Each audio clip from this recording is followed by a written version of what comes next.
अब यो एमफिल पढ्ने 2076-77 ब्याचको यो इनिसिएटिभ हो र आजको 6औं वेबिनारमा हामीले विभिन्न विषयमा गर्दै आउँदा आजको विषय हाम्रो अर्बन एन्थ्रोपोलोजी, त्यो विषयमा हामी छलफल गर्दैछौँ र यो विषयमा चाहिँ नि अब दखल राख्ने अध्ययन गर्दै गर्नुहुने हाम्रा चाहिँ नि अब यो पृथ्वीनारायण क्याम्पसमा अध्यापन गराउँदै रहनुभएका यो सर चाहिँ नि उहाँले चाहिँ आजको कार्यक्रममा आफ्नो प्रस्तुति गर्नुहुन्छ र यो अर्बन एन्थ्रोपोलोजी भन्दाखेरि अर्बनाइजेसनको कुरा पनि मलाई अलिकति छस्स आयो र नेपालको कन्टेक्स्टमा यो साह्रै भ्यालिड विषय पनि जस्तो लाग्यो, किनभने अहिले हामी अर्बनाइजेसनतिर गइरहेछौँ।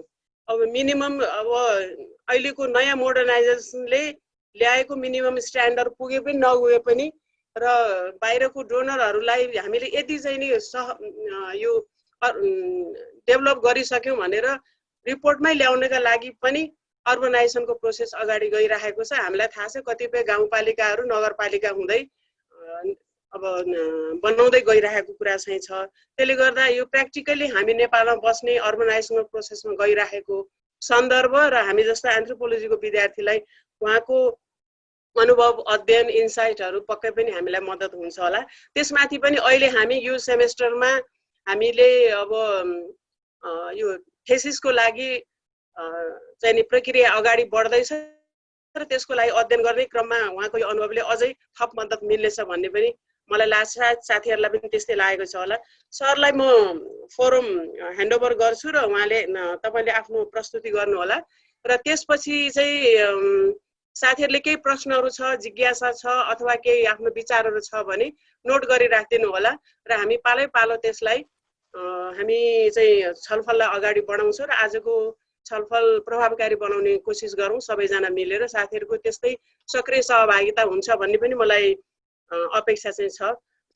यही क्रममा अब छलफललाई अगाडि बढाउनु म सरलाई यो फोरमलाई ह्यान्डओभर गर्छु। सर अगाडि चाहिँ नि सरको फोरम है। ल हस्, नमस्कार सन्ध्याजीलाई धन्यवाद।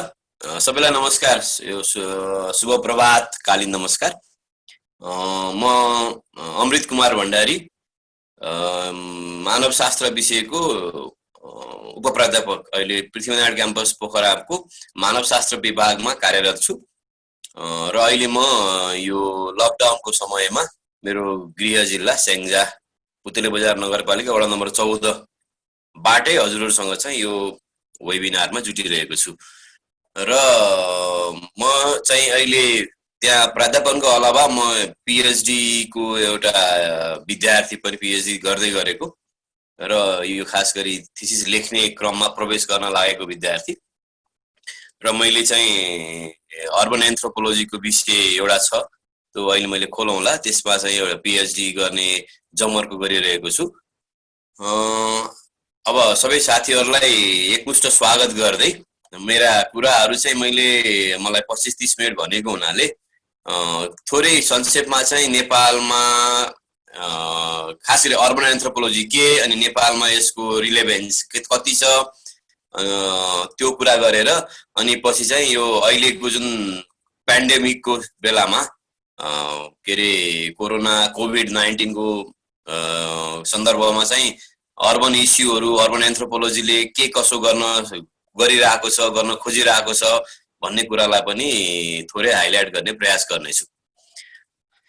अब हामीले के भेट्छौं भन्दा एन्थ्रोपोलोजीका धेरै फिल्डहरु मध्ये अलि पछि हुँदा एन्थ्रोपोलोजी आफैमा पछि एकाडेमिकली पछि स्पेशलाइज भएको विषय हो, हामी सबैलाई थाहा छ यो कुरा। त्यसमा पनि अझै अर्बन एन्थ्रोपोलोजी भनेको एकदमै लेट डेभलपमेन्ट एन्थ्रोपोलोजी भनेर देखिन्छ। अझै हामीले एउटा कुरा के भुलेनौं भने सुरुमा एन्थ्रोपोलोजीको जुन ट्याग थियो स्टडी अफ प्रिमिटिभ पिपल भन्ने, त्यसले लामो समयसम्म चाहिँ एन्थ्रोपोलोजीलाई चाहिँ यो अर्बन इस्यु हेर्ने भन्दा पनि यसले रुरलतिर अनि अलिकति एक्सोटिक एरियातिर आइसोलेटेड एरियातिर पुगेर स्टडी गर्ने विषयको रूपमा चाहिँ चिन्ने काम गरिदै आएको रहेछ। त्यो सन्दर्भमा चाहिँ खास गरी 1970s पछि चाहिँ अर्बन एन्थ्रोपोलोजी अर्बन इस्यु पनि एन्थ्रोपोलोजीको विषय बन्नुपर्छ भनेर चाहिँ एक थरी स्कलरहरु लागिसकेपछि बिस्तारै 1980s र 90s बाट चाहिँ अर्बन एन्थ्रोपोलोजीले एउटा पेस लिएर अगाडि बढेको भेटिन्छ। अब डिटेलमा त अब यो अर्बन एन्थ्रोपोलोजीले के कुरा गर्छ, कसो कसो गर्छ भनेर भन्नुभन्दा पनि मैले सर्टमा चाहिँ यसले खास गरी हेर्ने भनेको चाहिँ यो अर्बन कल्चर, खास गरिकन जुन रुरलको भर्सेस गरेर बुझ्ने पनि गरिन्छ त्यो, अनि अथवा चाहिँ रुरलको के अरे अवस्थाबाट चाहिँ पार गर्दै पुग्ने अर्को स्टेज भनेर पनि चिन्ने गरिन्छ हो। त्यसमा चाहिँ ती इस्टाब्लिस, खास गरिकन अर्बन सोसियोलोजीले इस्टाब्लिस गरेका विभिन्न चाहिँ मान्यताहरू, विभिन्न एजम्सनहरू, विभिन्न थ्योरीहरूलाई चाहिँ एक किसिमले काउन्टर दिँदै दिँदै यो विषय चाहिँ अगाडि बढेको भेटिन्छ। विशेष गरिकन सहर भनेको एउटा एनोनिमिटीको केन्द्र हो, आइसोलेटेड रहन खोज्ने मान्छेहरूको चाहिँ बोलवाला भएको ठाउँ हो। यहाँनिर इन्डिभिजुअलिजम चाहिँ एकदमै हाबी हुन्छ देखि लिएर, अनि त्यो खालको चाहिँ व्याख्याहरू जति भेटिए ती व्याख्याले चाहिँ के गरायो भन्दा सहर भनेको त अनि हुँदा हुँदा नेपालीमा पनि बेला बेला ल्याउने गरियो। सहरमा घर नजिक हुन्छन्, मन टाढा हुन्छन्, गाउँमा घर टाढा हुन्छन्, मन नजिक हुन्छन् भन्ने खालका पनि हाम्रोमा पनि समय सञ्जालमा प्रयोग गर्ने भेटिन्थ्यो। त्यस्तै त्यस्तै गरेर सहर भनेको त एकदमै एक खालको चाहिँ मान्छेलाई चाहिँ अर्कै गराइदिने ठाउँ हो तरिकाले पिक्चराइज गर्ने क्रममा अर्बन एन्थ्रोपोलोजी जब विकास भएर आयो, यी सबै इस्टाब्लिस मान्यताहरूलाई चाहिँ भत्काउने काम चाहिँ अर्बन एन्थ्रोपोलोजीले गरेको देखिन्छ। खास गरी के भेटियो भन्दा, खास गरी नाइजेरियाको लागोस भन्ने सहरमा भएको रिसर्चको हेऱ्यौँ भने, अथवा अरू पनि हामीले हेऱ्यौँ भने, सहर भनेको यस्तो एकल काटे मात्रै पना भएको ठाउँ रहेनछ। यहाँ त मान्छेहरू एक भएर सामूहिकतामा बाँच्दै पनि गर्दा रहेछन् भनेर चाहिँ देखाउने काम चाहिँ, यो नयाँ आयाम थप्ने काम चाहिँ अर्बन एन्थ्रोपोलोजीले सुरु गरेको भेटिन्छ। खास गरी पहिलो रिसर्च यसमा चाहिँ त्यो नाइजेरियामा भएको रिसर्च चाहिँ एकदमै महत्त्वपूर्ण छ। र हाम्रै कन्टेक्स्टमा हामीले हेऱ्यौँ भने काठमाडौँ, इभन पोखरामा पनि हेऱ्यो भने सहरमा मान्छेहरू जुटेर बसेको पनि देख्न पाइन्छ। होला उनीहरू चाहिँ अर्को चाहिँ कोहीबाट, अर्को समूहबाट चाहिँ छुट्टियो होला, तर आफूमा चाहिँ काठमाडौँकै कुरा गऱ्यो भने काठमाडौँले एउटा अर्बनाइजेसनको कुरा गर्दाखेरि र अर्बन आइडेन्टिटीको कुरा गर्दाखेरि पूर्वीय सभ्यतामा चाहिँ समृद्ध सहरको प्रतिनिधित्व गर्ने गर्छ भने काठमाडौँका चाहिँ जुन हिस्टोरिकल्ली गनिएका ठाउँहरू अहिले त हामीले चाहिँ त्यो जसलाई चाहिँ के भन्छ अरे यो पुरातत्व शास्त्र विभागले पनि संरक्षण गर्दै युनेस्कोले पनि जो के अरे इम्पोर्टेन्स दिएर राखेका ठाउँहरूले चाहिँ मान्छेलाई बाँधेर एक ठाउँमा बाँधेर ती ठाउँहरूको इम्पोर्टेन्सले मान्छेलाई जुटाएर राखेको पनि देख्न पाउँछौँ। त्यही भएर सहरमा मान्छे एकल काटे मात्रै बस्दै होइन कि मिलेर पनि बस्न सक्छ भन्ने केसहरू एकपछि अर्को चाहिँ अर्बन एन्थ्रोपोलोजिकल स्टडी देखाउँदै गए। र अर्बन कल्चरहरूलाई हामीले एउटै के अरे डालोमा हालेर हेर्न सकिन्छ कि सकिन्न भन्दाखेरि पनि सकिँदैन भन्ने खालको व्याख्या चाहिँ अर्बन एन्थ्रोपोलोजीले देख्न पाइन्छ। र अर्को भनेको चाहिँ यो अर्बन पब्लिक स्पेसको कुरा, अर्बन स्पेसकै कुरा, अनि त्यसपछि अर्बन के अरे लिभलीहुडमा, अर्बन नेबरहुडमा सोसल नेटवर्कको डेभलपमेन्ट, किनसिप नेटवर्कको चाहिँ इम्पोर्टेन्स, अनि अर्बन सिचुएसनल जङ्क्चरहरू हुन्छन्, जस्तै मार्केटहरू हुन्छ, लिजर टाइम प्लेसहरू हुन्छन्, सर्भिस स्टेसनहरू हुन्छन्। ती प्लेसहरूमा कसरी मान्छेहरूको जो सोसियाबिलिटी डेभलप हुन्छ, कसरी कम्युनल र इथनिक ग्रुपहरूको के अरे एक्टिभिटी कायम रहन्छ सहरमा, अकुपेसनल ग्रुपहरूको अवस्था कस्तो रहने गर्छ, अनि नयाँ माइग्रेन्टहरू जब सहरमा आउँछन् उनीहरूको नयाँ परिचय जुन अर्बन आइडेन्टिटी भन्ने गरिन्छ, खास गरी सहरमा आसी मान्छे अर्कै बन्छ भनिन्छ। खास त्यो सहरी परिचय भनेको कस्तो हो, त्यो सहरी परिचयको निर्माण कसरी हुन्छ, मान्छेले आफूलाई सहरी बनाउने क्रममा के कुराहरू, जो खास गरी हामीले ब्रोडर मान्छेले गर्ने एक्टिभिटीलाई चाहिँ कल्चरै हो भनेर भन्छौँ भने त्यो कल्चर सहरिया कल्चरका के आयामलाई मान्छेले कसरी अपनाउँदो रहेछ भन्ने आयाम यावत कुरा सँगसँगै गरेर अर्को चाहिँ एप्लाइड बाटोमा चाहिँ अर्बन प्लानिङ, खास गरिकन हामीले एडप्ट गरिरहेको प्लानिङ चाहिँ अर्बन प्लानिङ जसलाई भन्ने गरिन्छ, त्यो प्लानिङले चाहिँ कति मान्छेहरूलाई चाहिँ समृद्ध बनाउन सकेका छ त्यसको क्रिटिक गर्ने काम गरेर, र कोही इभन अर्बन एन्थ्रोपोलोजिस्टहरू चाहिँ अर्बन प्लानरै भनेर पनि काम गरेको भेट्न पाइन्छ। यो जनरली यो अर्बन एन्थ्रोपोलोजी के गरेको छ भन्नेमा हल्का मैले बोलेँ। नेपालको सन्दर्भमा कुरा गर्दाखेरि चाहिँ नेपालमा अब सहर भनेकै के हो, वाट इज सिटी, सिटीलाई थ्योराइज गर्ने क्रममा सिटी कस्तो हुन्छ भनेर हामीले अब क्लासिकल डेफिनेसनहरू हेऱ्यौँ भनेदेखि चाहिँ सिटी यस्तै हुन्छ भन्ने जुन त्यो पश्चिमा परिभाषा त्यो अक्सिडेन्टल एक्सप्लानेसनहरू तिनीहरूले सहरलाई एक खालको बनाए। अब हामीले चाहिँ के अरे लुइस विल्सको पनि हेर्न सक्छौँ, जर्ज सिमेलको पनि हामी आर्टिकल पढ्न सक्छौँ, सहर कस्तो हुन्छ भन्ने उनीहरूले चाहिँ सुरुवाती छनकहरू दिएका छन्। अब त्योबाट फरक गएर एक खालको सहरलाई हेर्ने दुवै दृष्टिकोण छ। एउटा भनेको इन्डिभिजुअलिजमलाई के अरे नर्चर गर्ने ठाउँ, अनि के अरे भन्छ अरे यो सेल्फको चाहिँ रिप्रेजेन्टेसनलाई एकदमै बढावा दिने ठाउँ, अनि इन्डिभिजुअल फ्रिडमको चाहिँ म्याक्सिमम युटिलाइजेसन गर्न सक्ने स्पेस दिनेदेखि लिएर चाहिँ यो के भन्छ अरे कम्युनालिटी अनि कमन फिलिङ यो चाहिँ कमजोर बनेको ठाउँ देखि यस्ता यस्ता व्याख्याहरू चाहिँ एक खाले व्याख्या भेटिन्छ भने अर्को व्याख्या भनेको होइन यो एकै खाले स्वार्थ भएका मान्छेहरू मिलेर समेत बन्न सक्ने चाहिँ ठाउँ सहर हो भन्ने अर्को चाहिँ व्याख्या पनि अहिले रिसेन्टली डेभलप भएर गएको छ। र नेपालको सन्दर्भमा सहर भनेको के हो भन्यो भने हामीले अहिलेको कन्टेक्स्टमा जति पनि सहर नेपालमा बन्दै गइरहेका छन्, सहर बन्ने प्रक्रिया चाहिँ they are largely guided by what we call accidental type of urbanisation. खास गरिकन पश्चिमाहरूको देखासिकी गर्ने र पश्चिमा मोडलहरूलाई हुबहु एप्लाई गर्ने क्रममा नेपालका सहरहरूको विकास पनि भइरहेको देख्न पाइन्छ। अब काठमाडौँलाई पूर्वीय सभ्यताको समृद्ध सहर मानिँदै गर्दा काठमाडौँमा पनि अर्को एउटा स्कुल अफ थट पनि डेभलप भयो। खास गरिकन के अरे यो विगत 5-7 वर्ष अगाडि 8-10 वर्ष अगाडि भनौँ न यो बाटो चक्ल्याउने अभियान सुरु भयो र त्यहाँका पुराना बाटाहरूलाई चक्ल्याएर चाक्ला बनाउने अभियान सुरु गरियो र त्यो अभियानलाई पनि दुईटा नजरले हेर्न सकिने देखियो। त्यो बाटा चाक्ला बाटाहरू बनाउनु पर्छ अनि त्यसको वरिपरि नै जनजीवन घुम्नु पर्छ भन्ने चाहिँ यो खास गरी पश्चिमा के भन्छ अरे मोडलमा आधारित चाहिँ सहरीकरणको प्र्याक्टिस हो। अब पूर्वीय सभ्यतामा चाहिँ खास गरी चाक्ला बाटाहरू हुन्थेनन्, तर त्यहाँ के गर्यो भन्दा अब त्यही बाटो चाक्लो चाहिन्छ भन्ने मान्यतामा आधारित भएर काठमाडौँको समृद्ध कतिपय ठाउँहरूलाई समेत घरहरू भत्काएर बाटो चाक्लो बनाउन थालियो। त्यसले चाहिँ पश्चिमा खालको सहरीकरणलाई नेपालमा चाहिँ अझै बलियो बनाउनु पर्छ भन्ने के अरे मुभमेन्टहरूलाई र भन्ने मान्छेहरूलाई चाहिँ ल देख्यौ नि बाटो चाक्लो भएर कति राम्रो भएर गयो देख्यौ फलानुले गर्दा भनेर चाहिँ हाइलाइट अहिलेसम्म पनि गरेको देखिन्छ। त्यसकारण चाहिँ नेपालमा सहर भनेको तिनै वेस्टमा जसरी विकास गर्यो त्यसरी नै विकास गर्नुपर्छ, त्यही खालको ठाउँ नै सहर हो भनेर चाहिँ व्याख्या गर्ने प्रयास पनि भेटिन्छन्। त्यही भएर अब नेपालको कन्टेक्स्टमा सहरलाई अब हामी गाउँतिर गएर मान्छे हेऱ्यौँ भने सहर भन्दा पनि बजार भनेर बढी बुझ्ने गरिन्छ। बजार झर्ने, बजार जाने, सहर जाने भने त अलि रिसेन्टली अलि प्रयोगमा आउन थाल्यो, तर पहिला बजारै जाने भन्ने कुरा थियो। अब गाउँतिर गएर कुरा गर्दाखेरि सबै बजार झरिसके, गाउँ रित्तिसक्यो भन्ने अहिले थुप्रो मान्छेहरू अहिले पनि भेटिन्छन्। त्यसले गर्दा नेपालमा चाहिँ सहर बजार यी चाहिँ एकदमै सिनोनिमसली युज गरिरहेका चाहिँ टर्म जस्तो भेटिन्छन्।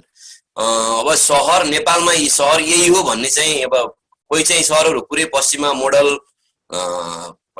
प्रयोग गरेर अनि त्यही तरिकाको प्लानिङको मोडल स्ट्राटेजी बनाएर मास्टर प्लानै बनाएर काम गर्दै अगाडि बढिरहेका छन् धेरै जसो सहरहरू भने। कोही जस्तो भक्तपुर जस्ता सहरहरू चाहिँ आफ्नो युनिकनेसलाई मेन्टेन गर्दै गर्दै सहर चाहिँ आफ्नै तरिकाले पनि युनिकनेसमा पनि सहर रहन सक्छ भनेर चाहिँ एक खालको इक्जाम्प्लिफाई गर्ने प्रयासमा देखिन्छ। अब नेपालमा चाहिँ अर्को एउटा एडमिनिस्ट्रेटिभ, अघि सन्ध्या म्याडमले सुरुमा ब्याकग्राउन्ड राख्नु भयो जस्तै एडमिनिस्ट्रेटिभ पर्पजको लागि एउटा पर्टिकुलर सेक्सनको पपुलेसनलाई चाहिँ सहरी भनिदिने पनि चलन आएको छ। खास गरिकन 2053 सालमा चाहिँ ठुलो सङ्ख्यामा गाउँहरूलाई, गाउँले इलाकाहरूलाई नगरपालिका घोषणा गरियो। त्यसको प्रत्यक्ष प्रभाव के पर्यो भन्दा नेपालको सहरी जनसङ्ख्या झ्याप्पै बढ्ने काम भयो। खास गरी अर्बन पपुलेसन चाहिँ हाई गराउने काम। अब पूर्वाधारको हिसाबमा जेसुकै होला, तर चाहिँ त्यो ठाउँलाई चाहिँ नगरपालिका घोषणा गरिदिएर त्यहाँभित्रभरिको मान्छेलाई चाहिँ नगरवासीको दर्जा दिने र तिनीहरूलाई अर्बन पपुलेसनमा काउन्ट गर्ने टेन्डेन्सी बढ्दै गयो र अहिलेसम्म पनि कन्टिन्यू छ त्यो चाहिँ। र त्यो खालको अर्बनाइजेसनलाई कसैले सिडो अर्बनाइजेसन भन्दा रहेछन्, सिडो, र कसैले चाहिँ त्यसलाई चाहिँ डेजिग्नेटेड अर्बनाइजेसन भन्दा रहेछन्। खास गरी डेजिग्नेटेड अर्बन एरिया, अब त्यो के अर्बन एरिया भनेर चाहिँ व्याख्या परिभाषा गरिएका ठाउँहरू भनेर अब मैले ठाउँ पनि मैले अहिलेसम्म पनि 53 सालमा नगरपालिका बनेको मैले ठाउँलाई अहिलेसम्म गाउँ नै भन्ने गर्छु। यो भनेको हाम्रा पूर्वाधारहरू सहरी पूर्वाधारहरू जसलाई हामी कमनली आधुनिकतासँग जोडेर हेर्छौँ ती पूर्वाधारहरूको सुनिश्चितता हो नि उपलब्धता चाहिँ पहिलाको भन्दा बढेको चाहिँ एकदमै धेरै बढेको छ। तर जुन सहरमा कल्पना गर्ने खालका हुन् ती सबै आइसकेका छैनन्। त्यसले गर्दा अब नेपालको कन्टेक्स्टमा चाहिँ नगरपालिकालाई सहर र गाउँपालिकालाई गाउँकै हिसाबमा चाहिँ व्याख्या गर्ने र पपुलेसनलाई त्यसरी नै काउन्ट गर्ने। रुरल पपुलेसन कति छ भन्दा गाउँपालिकाको जनसङ्ख्या जोड्ने अनि अर्बन पपुलेसन कति छ भन्दा सहरको नगरपालिका जनसङ्ख्या जोड्ने टेन्डेन्सीले गर्दा पनि एक खालको फल्स इमेज चाहिँ क्रिएट गरेर गएको छ। यो पनि हाम्रो लागि क्रिटिकको विषय र बन्न पर्ने जस्तो देखिन्छ। नेपालमा अब मैले एउटा राइथेल होबर भन्ने चाहिँ स्कलरको भनाइ सापट लिउँ भने नेपालमा सहरीकरण अर्बनाइजेसन भनेको मिसअन्डरस्टुड कन्सेप्ट हो भन्छ उसले। म पनि त्यसमा सहमत छु उसको कुरामा चाहिँ। अर्बनाइजेसन के हो, सहरीकरण के हो, अब सहर किन बन्छन् भन्ने बारेमा नबुझिकन यत्तिकै अब बाटोको छेउमा घर बनाएर बस्दै सहर बनेको भेटिन्छ यहाँ। खास गरी सहर बसालमा सहर बसेको होइन कि बाटो बन्यो, बाटोको छेउछाउमा चाहिँ अब जस्तै भए पनि अब भित्तै खोपेर भए पनि तल माटो पुरेर भए पनि घर बनाएर बस्ने टेन्डेन्सी बढ्दै गएपछि ती ठाउँहरूलाई चाहिँ बजार गर्ने ठाउँहरूलाई पछि गएर सहरको नाम दिएर अनि पछि नगरपालिका बनाएर व्याख्या गर्ने गरेको भेटिन्छ। त्यसकारण चाहिँ यो सहर भनेको नेपालमा अर्बनाइजेसन भनेको प्रोसेस अनि सहर भनेको एकदमै विकली अन्डरस्टुड फेनोमेना भनेर जस्तो मलाई लाग्छ। र हाम्रो विषयको रिलेभेन्स चाहिँ यस्तो कन्टेक्स्टमा एकदमै हाई बन्न सक्छ अर्बन एन्थ्रोपोलोजी। जबकि हाम्रोमा चाहिँ प्लानिङका कुरा गर्दाखेरि सहरहरू चाहिँ प्लानले बनेको छैनन्, प्लानले बनाएका छैनन्।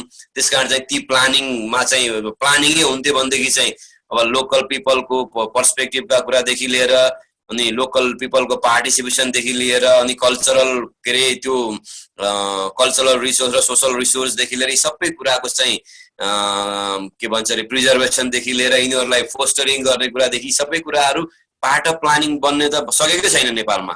त्यसले गर्दाखेरि हाम्रो विषयका मान्छेले दखल दिन चाहिँ पाइरहेका छैनन् यो अर्बनाइजेसनको सवालमा। धेरै पनि हुनुहुन्न अर्बन एन्थ्रोपोलोजिस्टहरू भनौँ अथवा अर्बन इस्युमा काम गर्ने एन्थ्रोपोलोजिस्टहरू एकदमै कम हुनुभएको भएर प्लानिङमै हामीले हेऱ्यो भनेदेखि एन्थ्रोपोलोजिस्टहरूको चाहिँ के अरे भूमिका एकदमै कमजोर देख्छौँ हामी नेसनल लेभलमै अहिलेसम्म चाहिँ।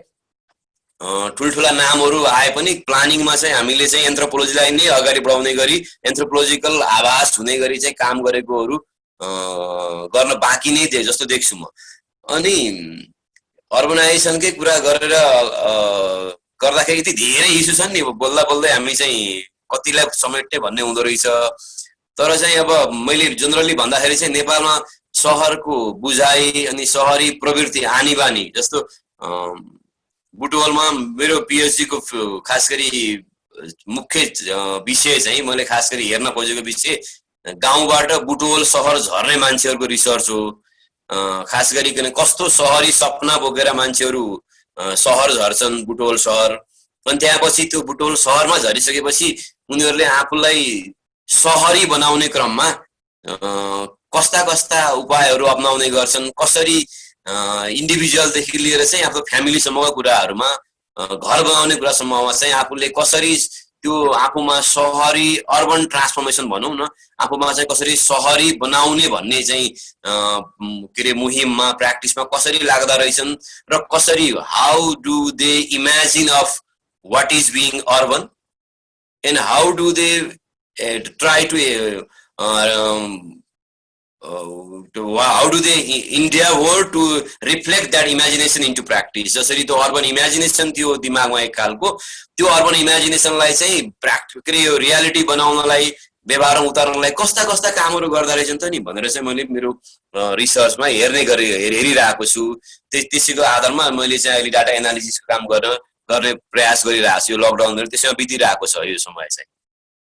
अब यो सहरी कल्पना भनेको चाहिँ एक खालको सहर भनेको यस्तो हुन्छ उस्तो हुन्छ, एक खालको कन्स्ट्रक्ट पनि हो कि यी भनेका सहर गाउँ भनेका कन्स्ट्रक्ट नै हुन् हाम्रो दिमागमा बनाएका कुराहरू। अनि जस्तो बुटवल झरिसकेपछि चाहिँ अब त्यहाँ अर्को एउटा कन्स्ट्रक्ट छ पहाड भन्ने, पहाडबाट आउनु भएको भन्ने, पहाड भन्ने एउटा चाहिँ एउटा क्याटेगोरी नै बनाइएको रहेछ, पहाड यस्तो उस्तो परिभाषा नै रहेछ, पहाड कस्तो हुन्छ के हुन्छ, अनि त्यो अनुसार स्कुलिङ पनि गरिँदो रहेछ, फ्यामिलीदेखि लिएर चाहिँ फ्यामिलीमा पनि इभन सोसाइटीमा पनि।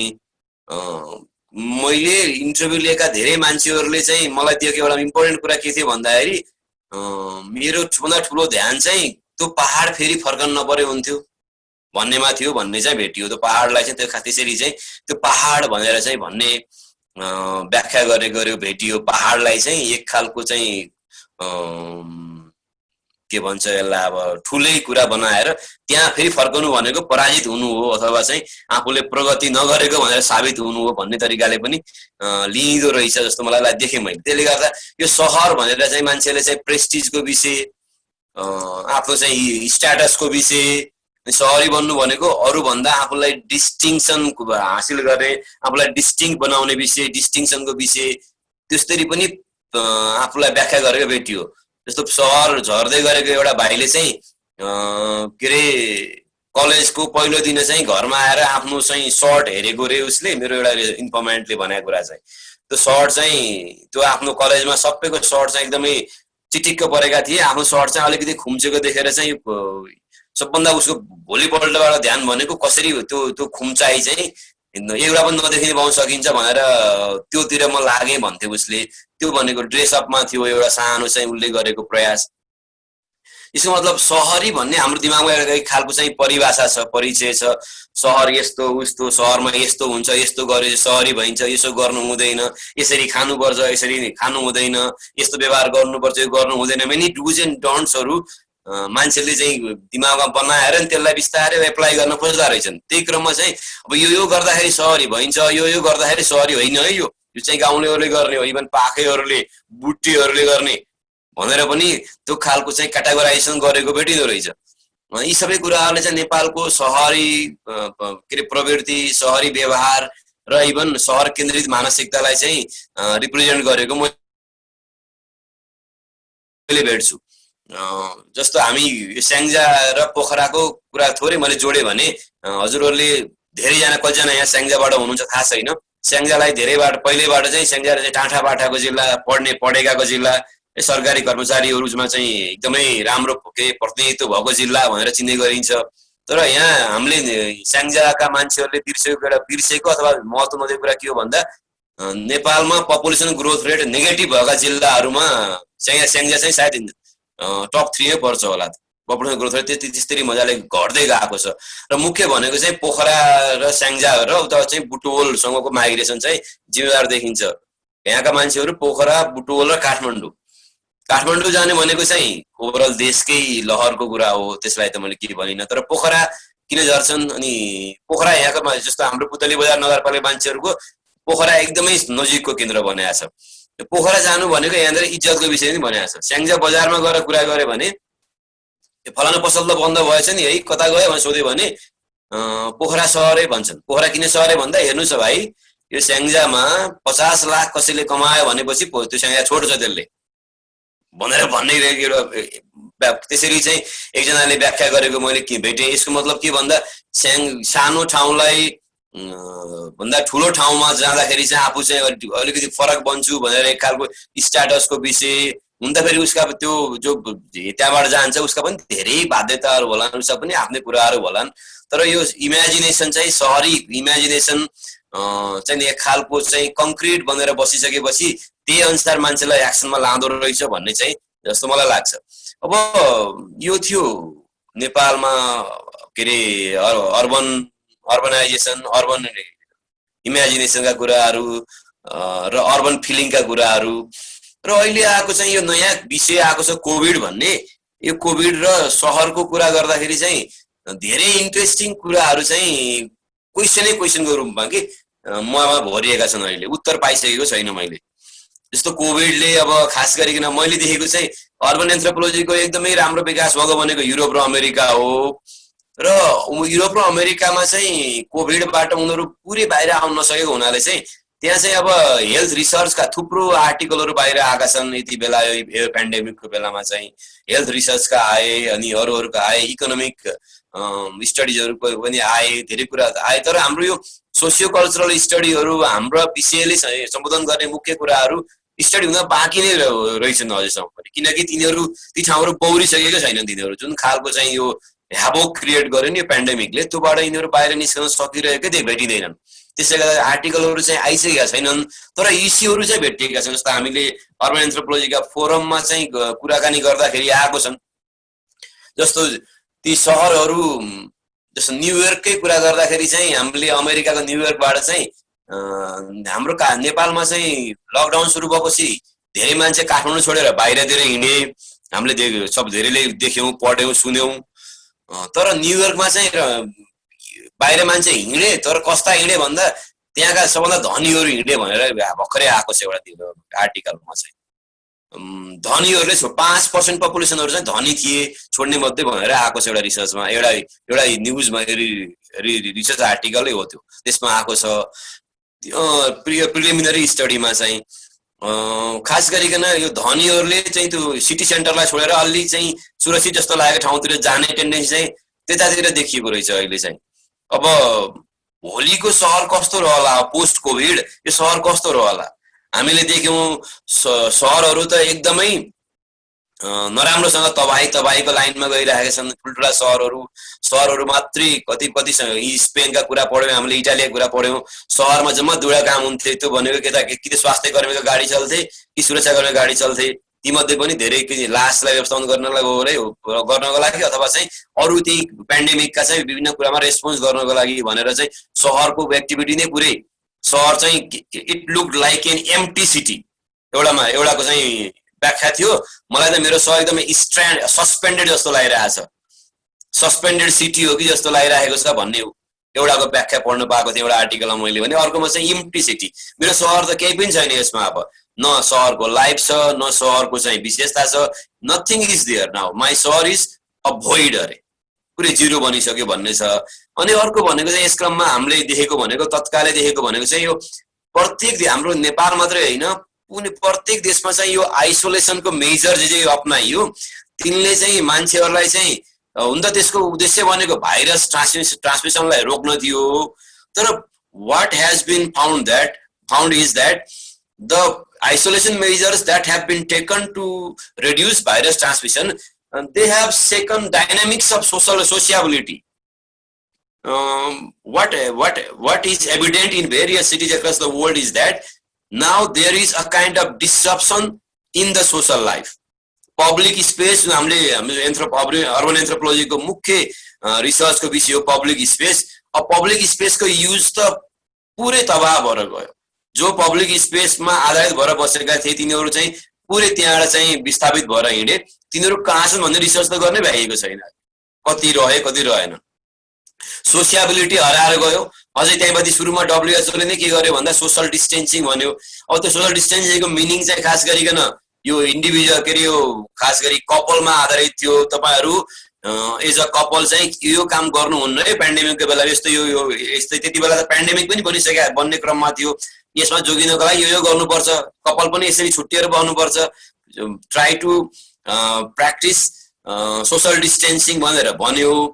तर चाहिँ पछि WHO ले आफैले चाहिँ फेरि के करेक्सन गर्यो भन्दा यो त सोशल डिस्टेन्सिङ भन्दा त यसले चाहिँ धेरै खालका चाहिँ मेसेज दिँदो रहेछ भनेर फिजिकल डिस्टेन्सिङ। यसमा फेरि एन्थ्रोपोलोजिस्टकै जोडबल थियो। फेरि हामीले जनक सरले पनि शेयर गर्नुभएको थियो त्यो आर्टिकल, मैले पनि शेयर गरेको थिएँ ट्विटरतिर। त्यो आर्टिकलमा क्लियरली लेखेको छ अब हामी फिजिकल डिस्टेन्सिङ भनौँ सोशल डिस्टेन्सिङ नभनौँ भनेर WHO ले भन्यो। यो आइसोलेसन मेजरले के गर्यो भन्दा सोसियाबिलिटीलाई पुरै कमजोर बनाएर लग्यो कि। खास गरिकन कोरोना इन्फेक्टेड भएको मान्छेलाई चाहिँ हेर्ने तरिका हो नि। नेपालमा पनि हामी त्यही भेटिन्छ, कोरोना लाग्दैमा मान्छेलाई हुने त खासै ठुलो कुरा रहन्छ यदि चाहिँ त्यो ढुक्क भएर बस्ने भनेदेखि। तर चाहिँ नेपालमै कोरोनालाई चाहिँ यस्तो बनाएर गयो, क्वारेन्टाइनमा मान्छे आत्महत्या गरिदिने। कोरोना पुष्टि भएको मान्छेलाई बागलुङमा चाहिँ कोरोना पुष्टि भइसकेपछि उसलाई जिल्ला सदरमुकाम ल्याउँदै गर्दाखेरि बाटो पहिरोले रोकेको ठाउँमा जीप रोकेको बेलामा चाहिँ त्यो कोरोना संक्रमण पुष्टि भएको मान्छे चाहिँ जीपबाट बाहिर निक्लेको र हाम फालेछ तलतिर।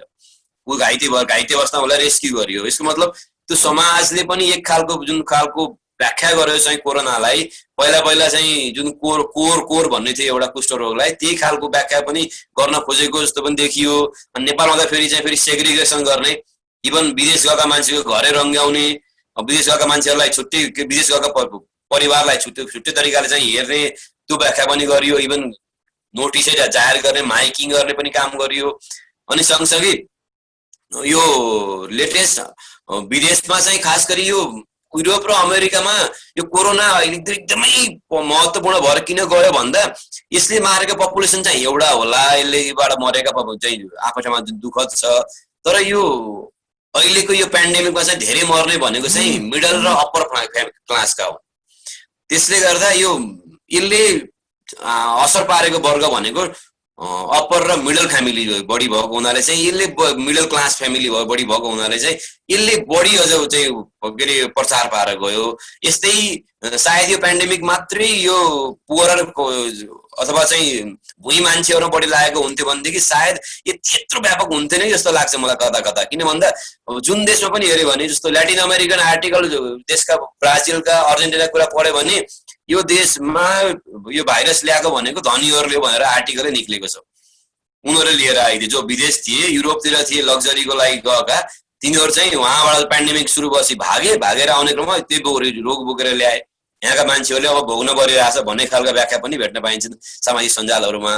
त्यसले गर्दा अनि सँगसँगै यो क्वारेन्टाइन प्र्याक्टिसका कुरा, अनि यो हाइजिन प्र्याक्टिसका कुराहरू, अनि नयाँ नयाँ बिहेभियरहरू सिकाउने काम, अनि सँगसँगै चाहिँ यो अर्बन इनिक्वालिटीहरूलाई चाहिँ एउटा नयाँ हाइटमा पुर्याउने। जस्तो अहिले के देखिरहेछ भन्दा अब एक थरीलाई चाहिँ लकडाउनले छोएकै छैन कति पनि।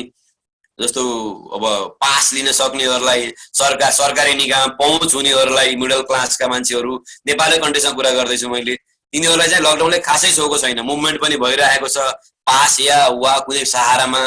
सबभन्दा बढी छोकोको लागि छ भन्दा भुइँ मान्छेलाई छोको छ। उनीहरू जो काम रोज दैनिक ज्याला मजदुरीमा दिन बिताउनेहरू, उनीहरूले सहरमा बसेर चाहिँ काम गर्थे, त्यसको आधारमा चाहिँ पेट पाल्थे। कामै छैन अहिले। त्यो पेट पाल्ने के साह्रै अप्ठ्यारो विषय बन्यो। यसको बारेमा धेरै न्युजहरू आए, धेरै आर्टिकलहरू आए, धेरै कुराहरू पनि भयो। यो बारेमा धेरै चर्चा नगरौँ, तर चाहिँ अहिले आएर production and reproduction of urban inequality पनि अलिक जोरदार विषय बनेर अगाडि बढेको छ पेन्डेमिकको बेलामा। भने अर्को हाम्रो भनेको रमाइलो कुरा अर्को पनि छ यहाँनिर। मैले रमाइलो किन भने भन्दा अगाडि इबोलाका कुरा, सार्सका कुरा गर्दाखेरि चाहिँ डाइरेक्टली कल्चर जोडिन्थ्यो। हेर्नुहोस्, यस्ता पेन्डेमिक आउँदाखेरि चाहिँ those pandemics used to be connected to culture directly. तर अहिले आएर हेर्दाखेरि चाहिँ यो कोभिड भनेको यस्तो विषय बन्थ्यो जुन कल्चर चाहिँ डाइरेक्ट जोडेर आएको भेटिन्न। कल्चरकै कारणले गर्दा चाहिँ कोभिड चाहिँ फैलियो भनेर अहिलेसम्म भेटिन चाहिँ एकदमै रिलायबली अथवा विश्वसनीय तरिकाले आइपुगेको छैन। त्यसले गर्दा अब पोस्ट कोभिड अथवा कोभिड हुँदै गर्दाखेरि रेस्पोन्स रेटका कुरा गर्दाखेरि यो एक्सेसका कुराहरू कहाँ के भइरहेछ, के हुँदैछ अब भन्नेमा चाहिँ यो वेल्दियर नेबरहुडले अलि बढी गर्न सकेको, खास गरी इन्टरनेटको एक्सेस, मेल हेर्न सक्ने, अनि सर्वेमा भाग लिन सक्नेहरूले, त्यस कारण चाहिँ यो भुइँ मान्छेहरूको कुराहरू चाहिँ अझै पनि बाहिर आउन सकिरहेको छैन। र अर्को मैले अब टुङ्ग्याउँदै गर्छु है, पोस्ट कोभिडमा अर्को भनेको चाहिँ अब के होला, मेरा दिमागमा क्वेसनहरू चाहिँ के छन् भन्दा कोभिड त ठिक भएर भोलि रोकिएर जाला, किनकि मान्छेलाई पुरै सकेर सखा पार्ने त होइन, यसले अलिकति केही अवरोध ल्याउला, तर चाहिँ यो पनि भोलि टुङ्गिएर जानेछ। तर भोलि post covid how would the urban society look like, कस्तो हुनेछ अर्बन सोसाइटी चाहिँ त्यति बेला, भोलिको नेबरहुड कस्तो हुनेछ, खास गरी युरोप र अमेरिका जति समृद्ध सहरको नेबरहुड कस्तो हुनेछ, अनि त्यहाँका चाहिँ त्यो कम्युनल र एथनिक ग्रुपहरू बिचको चाहिँ रिलेसनसिप कस्तो रहनेछ, कल्चरल कम्पोनेन्टहरू छ नि हाम्रो सहरका विभिन्न खाले, जस्तो मल प्र्याक्टिसहरू, मलको अवस्था अब के हुनेछ, अपार्टमेन्टको अवस्था अब के हुनेछ, अनि सँगसँगै यो अर्बन डुवेलरहरू बिचमा चाहिँ सम्बन्धहरू झन् आइसोलेटेड भएर जानेछ वा के हुनेछ, अथवा मान्छेले चाहिँ यो पेन्डेमिक सँगै सबै दुःखहरू भुलेर जानेछन्। अब किनसिप र सोसल नेटवर्कको बोन्ड चाहिँ कस्तो रहनेछ, अनि यो अर्बन सिचुएसन जङ्क्सनहरू, खास गरी पब्लिक स्पेसहरू, हामीले भन्छौँ नि चोकहरू, अनि चौतारीहरू, अनि यार चाहिँ के भन्छ यो लिजर टाइम प्लेसहरू, जस्तो हामी भन्छौँ के अरे फिल्म सिनेमा हलहरूदेखि लिएर चाहिँ विभिन्न स्टेसनहरू, सर्भिस स्टेसनहरू, अनि पब्लिक ट्रान्सपोर्ट, यिनीहरूको अवस्था कस्तो रहनेछ, अब मान्छेहरूले कसरी लानेछन् भन्नेमा चाहिँ मेरो मनमा धेरै क्वेसनहरू मात्रै छ। अब के होला कोही नहोला भन्दा त्यसले गर्दा अब अहिले पनि जस्तो म पोखरा जाँदाखेरि मान्छेहरूले चाहिँ स्याङ्जेबाट आउनु बारे छ है, हजुर त अलि पर बस्नु पर्ने हो कि भन्ने पनि मान्छेहरूले मलाई अस्ति जाँदाखेरि भने कोही कोहीले चाहिँ। हुन त पर त हामी अहिले डिस्टेन्स मेन्टेन गर्ने गएर डिस्टेन्सिङको प्र्याक्टिस त गर्छौँ, तर चाहिँ त्यो मात्रै नभइकन एकखाले साइकोलोजीमै जस्तो यो बनाउने कन्स्ट्रक्ट बनाउने यो कोरोनाले यो गर्छ त्यो गर्छ भनेर चाहिँ अलि बढी ह्याबोकले गर्दा सोसाबिलिटीमा पनि असर पार्ने हो कि जस्तो मलाई डर लागेको छ। र नेपालमा मैले थोरै भन्नु छुटाएको एउटा कुरा छ है, यहाँ नेपालमा चाहिँ यो टेस्टिङ ढिलो भएर मान्छेहरू भाग्ने क्रम, क्वारेन्टाइनबाट भाग्ने क्रम पनि देखिन्छ एउटा भने यो टेस्टिङमा एउटा थोरै बदमासी पनि भेटिन्छ। जस्तो मैले अघि थोरै जोडेको चाहिँ यो रिप्रोडक्सन अफ अर्बन इनइक्वालिटी भन्थे नि, सहरमा चाहिँ कोहीले चाहेकोले चाहिँ के अरे पावरको युज गरेर नेतालाई प्रयोग गरेर अथवा चाहिँ त्यहाँ कर्मचारीलाई प्रयोग गरेर टेस्टिङ गराएको भेटियो। तर कोही चाहिँ एकदमै निडी थियो, तिनीहरूलाई पनि यो टेस्टिङमा चाहिँ उनीहरूको चाहिँ मानव स्वाब नै कलेक्सन भएको छ, पालो आउँदैन। 10-15-20 दिन भइसक्यो पालै आएको छैन। इभन हुँदा चाहिँ यो पालिका थ्रु चाहिँ अहिले जान थालेको स्वाब अलि पावरफुल पालिकाको पहिला चेक गरिदिइहाल्ने, अलिक कमजोर पालिकाको बिचरा सँगै पठाएको उसको रिपोर्ट आएको 10 दिन भयो हाम्रो आएको छैन भन्ने पनि भेटिन्छ। त्यसले गर्दा यसले धेरै खालका इनइक्वालिटीलाई पनि रिप्रोड्युस गर्दै अगाडि बढिरहेको चाहिँ म देख्छु र सहरलाई यसले धेरै तरिकाले बदल्नेछ जस्तो मलाई लाग्छ। अहिले सहरलाई चाहिँ जुन सहरहरू हामीले अहिलेसम्म बुझेका हुन् ती सहरहरू चाहिँ सायद अहिले जस्तै ठाउँहरू रहने छैनन्। नेपालमा चाहिँ काठमाडौँ पोखरा जस्ता सहरहरूलाई चाहिँ they are at to be hit hard, नहानुस् मेरो कामना छ। तर चाहिँ पेन्डेमिकले डाइरेक्टली असर गरेको चाहिँ यहाँ काठमाडौँ पोखरालाई ठुल्ठुला सहरलाई गरिसकेका छैन। त्यसले गर्दा यहाँको चाहिँ सहरी जनसङ्ख्याले चाहिँ यो पोस्ट कोभिडका डाइरेक्ट असरहरू चाहिँ त्यो जुन इकोनोमिक देख्नुभयो, सबै कुरा देख्नुभयो ग्लोबल्ली देखेका, तर प्रत्यक्ष याबोक चाहिँ देख्न बाँकी नै छ, नआओस् भन्छु म। त्यो आउँदाखेरि कस्तो हुनेछ भन्ने चाहिँ मेरो मनमा क्वेसनहरू चाहिँ यो कोरोनाले धेरै क्वेसनहरू दिएर छोडेको छ। मैले यति भन्दै अब कति कुराहरू एकदमै डिसअर्गनाइज हिसाबले भने कसरी भने मलाई दिएको टाइम भन्दा पनि थोरै बढी बोलेछु। अब मैले यति नै मेरा कुरा अहिले टुङ्ग्यौँ। अहिले फेरि पछि साथीहरूले केही भन्दाखेरि अन्तर्क्रियामा फेरि गफ गरौँला। हस्, धन्यवाद सर। एकदमै यो लाइभ प्रस्तुति एक्जाम्पल सहित र यो बुझ्न सजिलो मात्रै होइन, अझ चाहिँ नि त्यो धेरै पर्सपेक्टिभबाट चाहिँ नि मनमा प्रश्न उब्जिने, हामीलाई पनि प्रश्न उब्जिने ढङ्गले प्रस्तुति गर्नुभयो। एकदमै चाहिँ नि राम्रो लाग्यो मलाई लाग्छ साथीहरू र अरू सरहरूलाई पनि राम्रो लाग्यो होला भन्ने चाहिँ लाग्छ। सर्वप्रथम त यो पावरफुल प्रस्तुतिको लागि धन्यवाद छ सरलाई।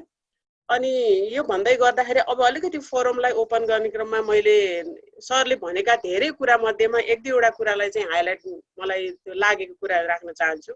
जस्तो हामीले यो सोशल डिस्टेन्स भन्ने शब्द प्रयोग भयो र के चाहिँ नि अब ठाउँमा मैले हेर्दाखेरि हामीले फिजिकल डिस्टेन्सको कुराकानी गर्यौँ। त्यो गर्ने क्रममा म आफू पनि पहिला काम गरेको अक्सफर्डमा हुँदाखेरि त्यो वेबसाइट त्यहाँको कुरा त्यहाँसँग म नजिक हुने हुँदा उहाँहरूले पहिलादेखि नै फिजिकल डिस्टेन्स हुनुपर्छ भनेर नै प्रयोग गरेको पनि पाएँ मैले। तर एउटा त्यो भयो। अर्को भनेको अहिले संसारभरि नै सोशल डिस्टेन्स भनेर जुन मान्यता स्थापित भयो, त्यो हुँदाखेरि एन्थ्रोपोलोजिस्टहरूको ठाउँ अथवा प्रभाव स्थान कहाँ रहेछ र त्यसको आवाज चाहिँ नि त्यहाँसम्म पुग्न कतिको सकिरहेको छ त भन्ने पनि यसले रिफ्लेक्ट गरेको चाहिँ लाग्यो। सायद त्यहाँ एन्थ्रोपोलोजिस्ट पोइन्ट अफ भ्यूबाट कुरा गर्ने मान्छेहरूको भइदिएको भए सायद त्यो सोशल डिस्टेन्स सट्टामा फिजिकल डिस्टेन्सका कुराहरू गर्थ्यो होला भन्ने चाहिँ एउटा मलाई त्यो लाग्यो। अघि सरले चाहिँ एन्थ्रोपोलोजिस्ट यो को के अरे सङ्ख्या अथवा उनीहरूको चाहिँ विभिन्न प्लानिङमा सहभागिताको अवस्थाको कुरा गर्दै गर्दा मैले यो जोड्न चाहेँ। अनि अर्को एउटा चाहिँ सरले भन्दै गर्दाखेरि इन्ट्रेस्ट लागेको चाहिँ नेपालमा विभिन्न देशबाट इन्डियाबाट नेपाल आउने, आफ्नो देश फर्किने, अनि सहरमा बसेका नेपालीहरू आफ्नो गाउँघर फर्किने जुन छ त्यसको ठिक उल्टो अब न्युयोर्कमा चाहिँ नि अब सहर न्युयोर्क जस्तो चाहिँ नि अब संसारको सबभन्दा एकदम विकसित राम्रो ठुलो सहर भनेको ठाउँबाट बाहिर जाने जुन एउटा उदाहरण दिनुभयो, त्यो उदाहरण दिँदै गर्दाखेरि मेरो पनि एकजना चाहिँ नि चिनजानको एकजना बहिनी हुनुहुन्थ्यो त्यहाँ काम गर्ने। के छ त भन्दाखेरि अब म बाहिर जान्छु, तिम्रो तलब चाहिँ काटिने छैन, म अहिले तिमी मलाई म कहाँ आएर काम गर्नु पर्दैन भनेर ऊ चाहिँ नि न्युयोर्क छोडेर गएको प्रत्यक्ष उदाहरण मैले सुनेको पनि थिएँ र अहिले यहाँ लिङ्क पनि गर्न छोडेँ। त्यो दुईटाको हेर्दाखेरि चाहिँ अझै पनि हामी नेपालीहरू चाहिँ मेरो देश, मेरो गाउँ, मेरो परिवार, मेरो छरछिमेक, म जहाँ मर्छु, जहाँ चाहिँ नि रमाउँछु, दुःख सुख मेरै चाहिँ नि ठाउँमा गएर गर्छु भन्ने जुन एउटा मेरोपन, त्यो स्पेससँगको एट्याचमेन्ट छ नि, प्लेससँगको एट्याचमेन्ट, किनसिपसँगको एट्याचमेन्ट चाहिँ झल्काइराखेको जस्तो चाहिँ लाग्यो मलाई। अनि जहाँसम्म न्युयोर्कको उदाहरणलाई हेर्दाखेरि चाहिँ नि यो चाहिँ अब इन्डिभिजुअल जुन अर्बान वेस्टर्न अर्बानको जुन कन्सेप्ट छ त्यो म मेरो भन्ने खालको त्यो कुराहरूलाई चाहिँ यसले रिफ्लेक्ट गरिरहेछ कि जस्तो चाहिँ लाग्यो।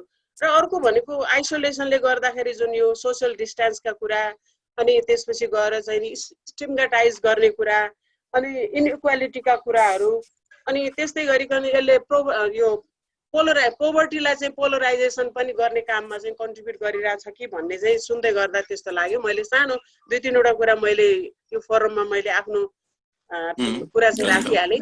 अब यति भन्दै गरेपछि अब यहाँ साथीहरू पनि हुनुहुन्छ, यहाँ सरहरू पनि देखिराखेको छु, अनि हाम्रो अरू चाहिँ नि अरू सहभागीहरू पनि देखिराखेको छु। उहाँहरूलाई केही त्यस्तो चाहिँ नि जिज्ञासा होला अथवा केही चाहिँ नि विचार छ भने सठिक रूपमा यो छोटो समयमा हामीले म्यानेज गर्न सक्ने ढङ्गले पालो राखिदिनु हुनलाई अनुरोध गर्दछु म। एउटा सानो कुराको है पुष्पाजी, हजुर पुष्पाजीले केही भन्न खोजिरहनु भएको छ? हजुर के भन्न खोजे भन्दा पनि थ्याङ्क यू अमृत सरलाई, एकदमै इन्साइटफुल थियो, प्रेजेन्टेसन थियो सबै। मैले चाहिँ एउटा अब जिज्ञासा भन्दा पनि त्यो अब कस्तो हुन्छ भने सरको इमेजिनेसन गर्दाखेरि चाहिँ एकदम धेरै भिडभाड, अनि त्यसपछि अब यस्तो अलिकति कोलाहाल यस्तो खालको इमेजिन गरिन्छ।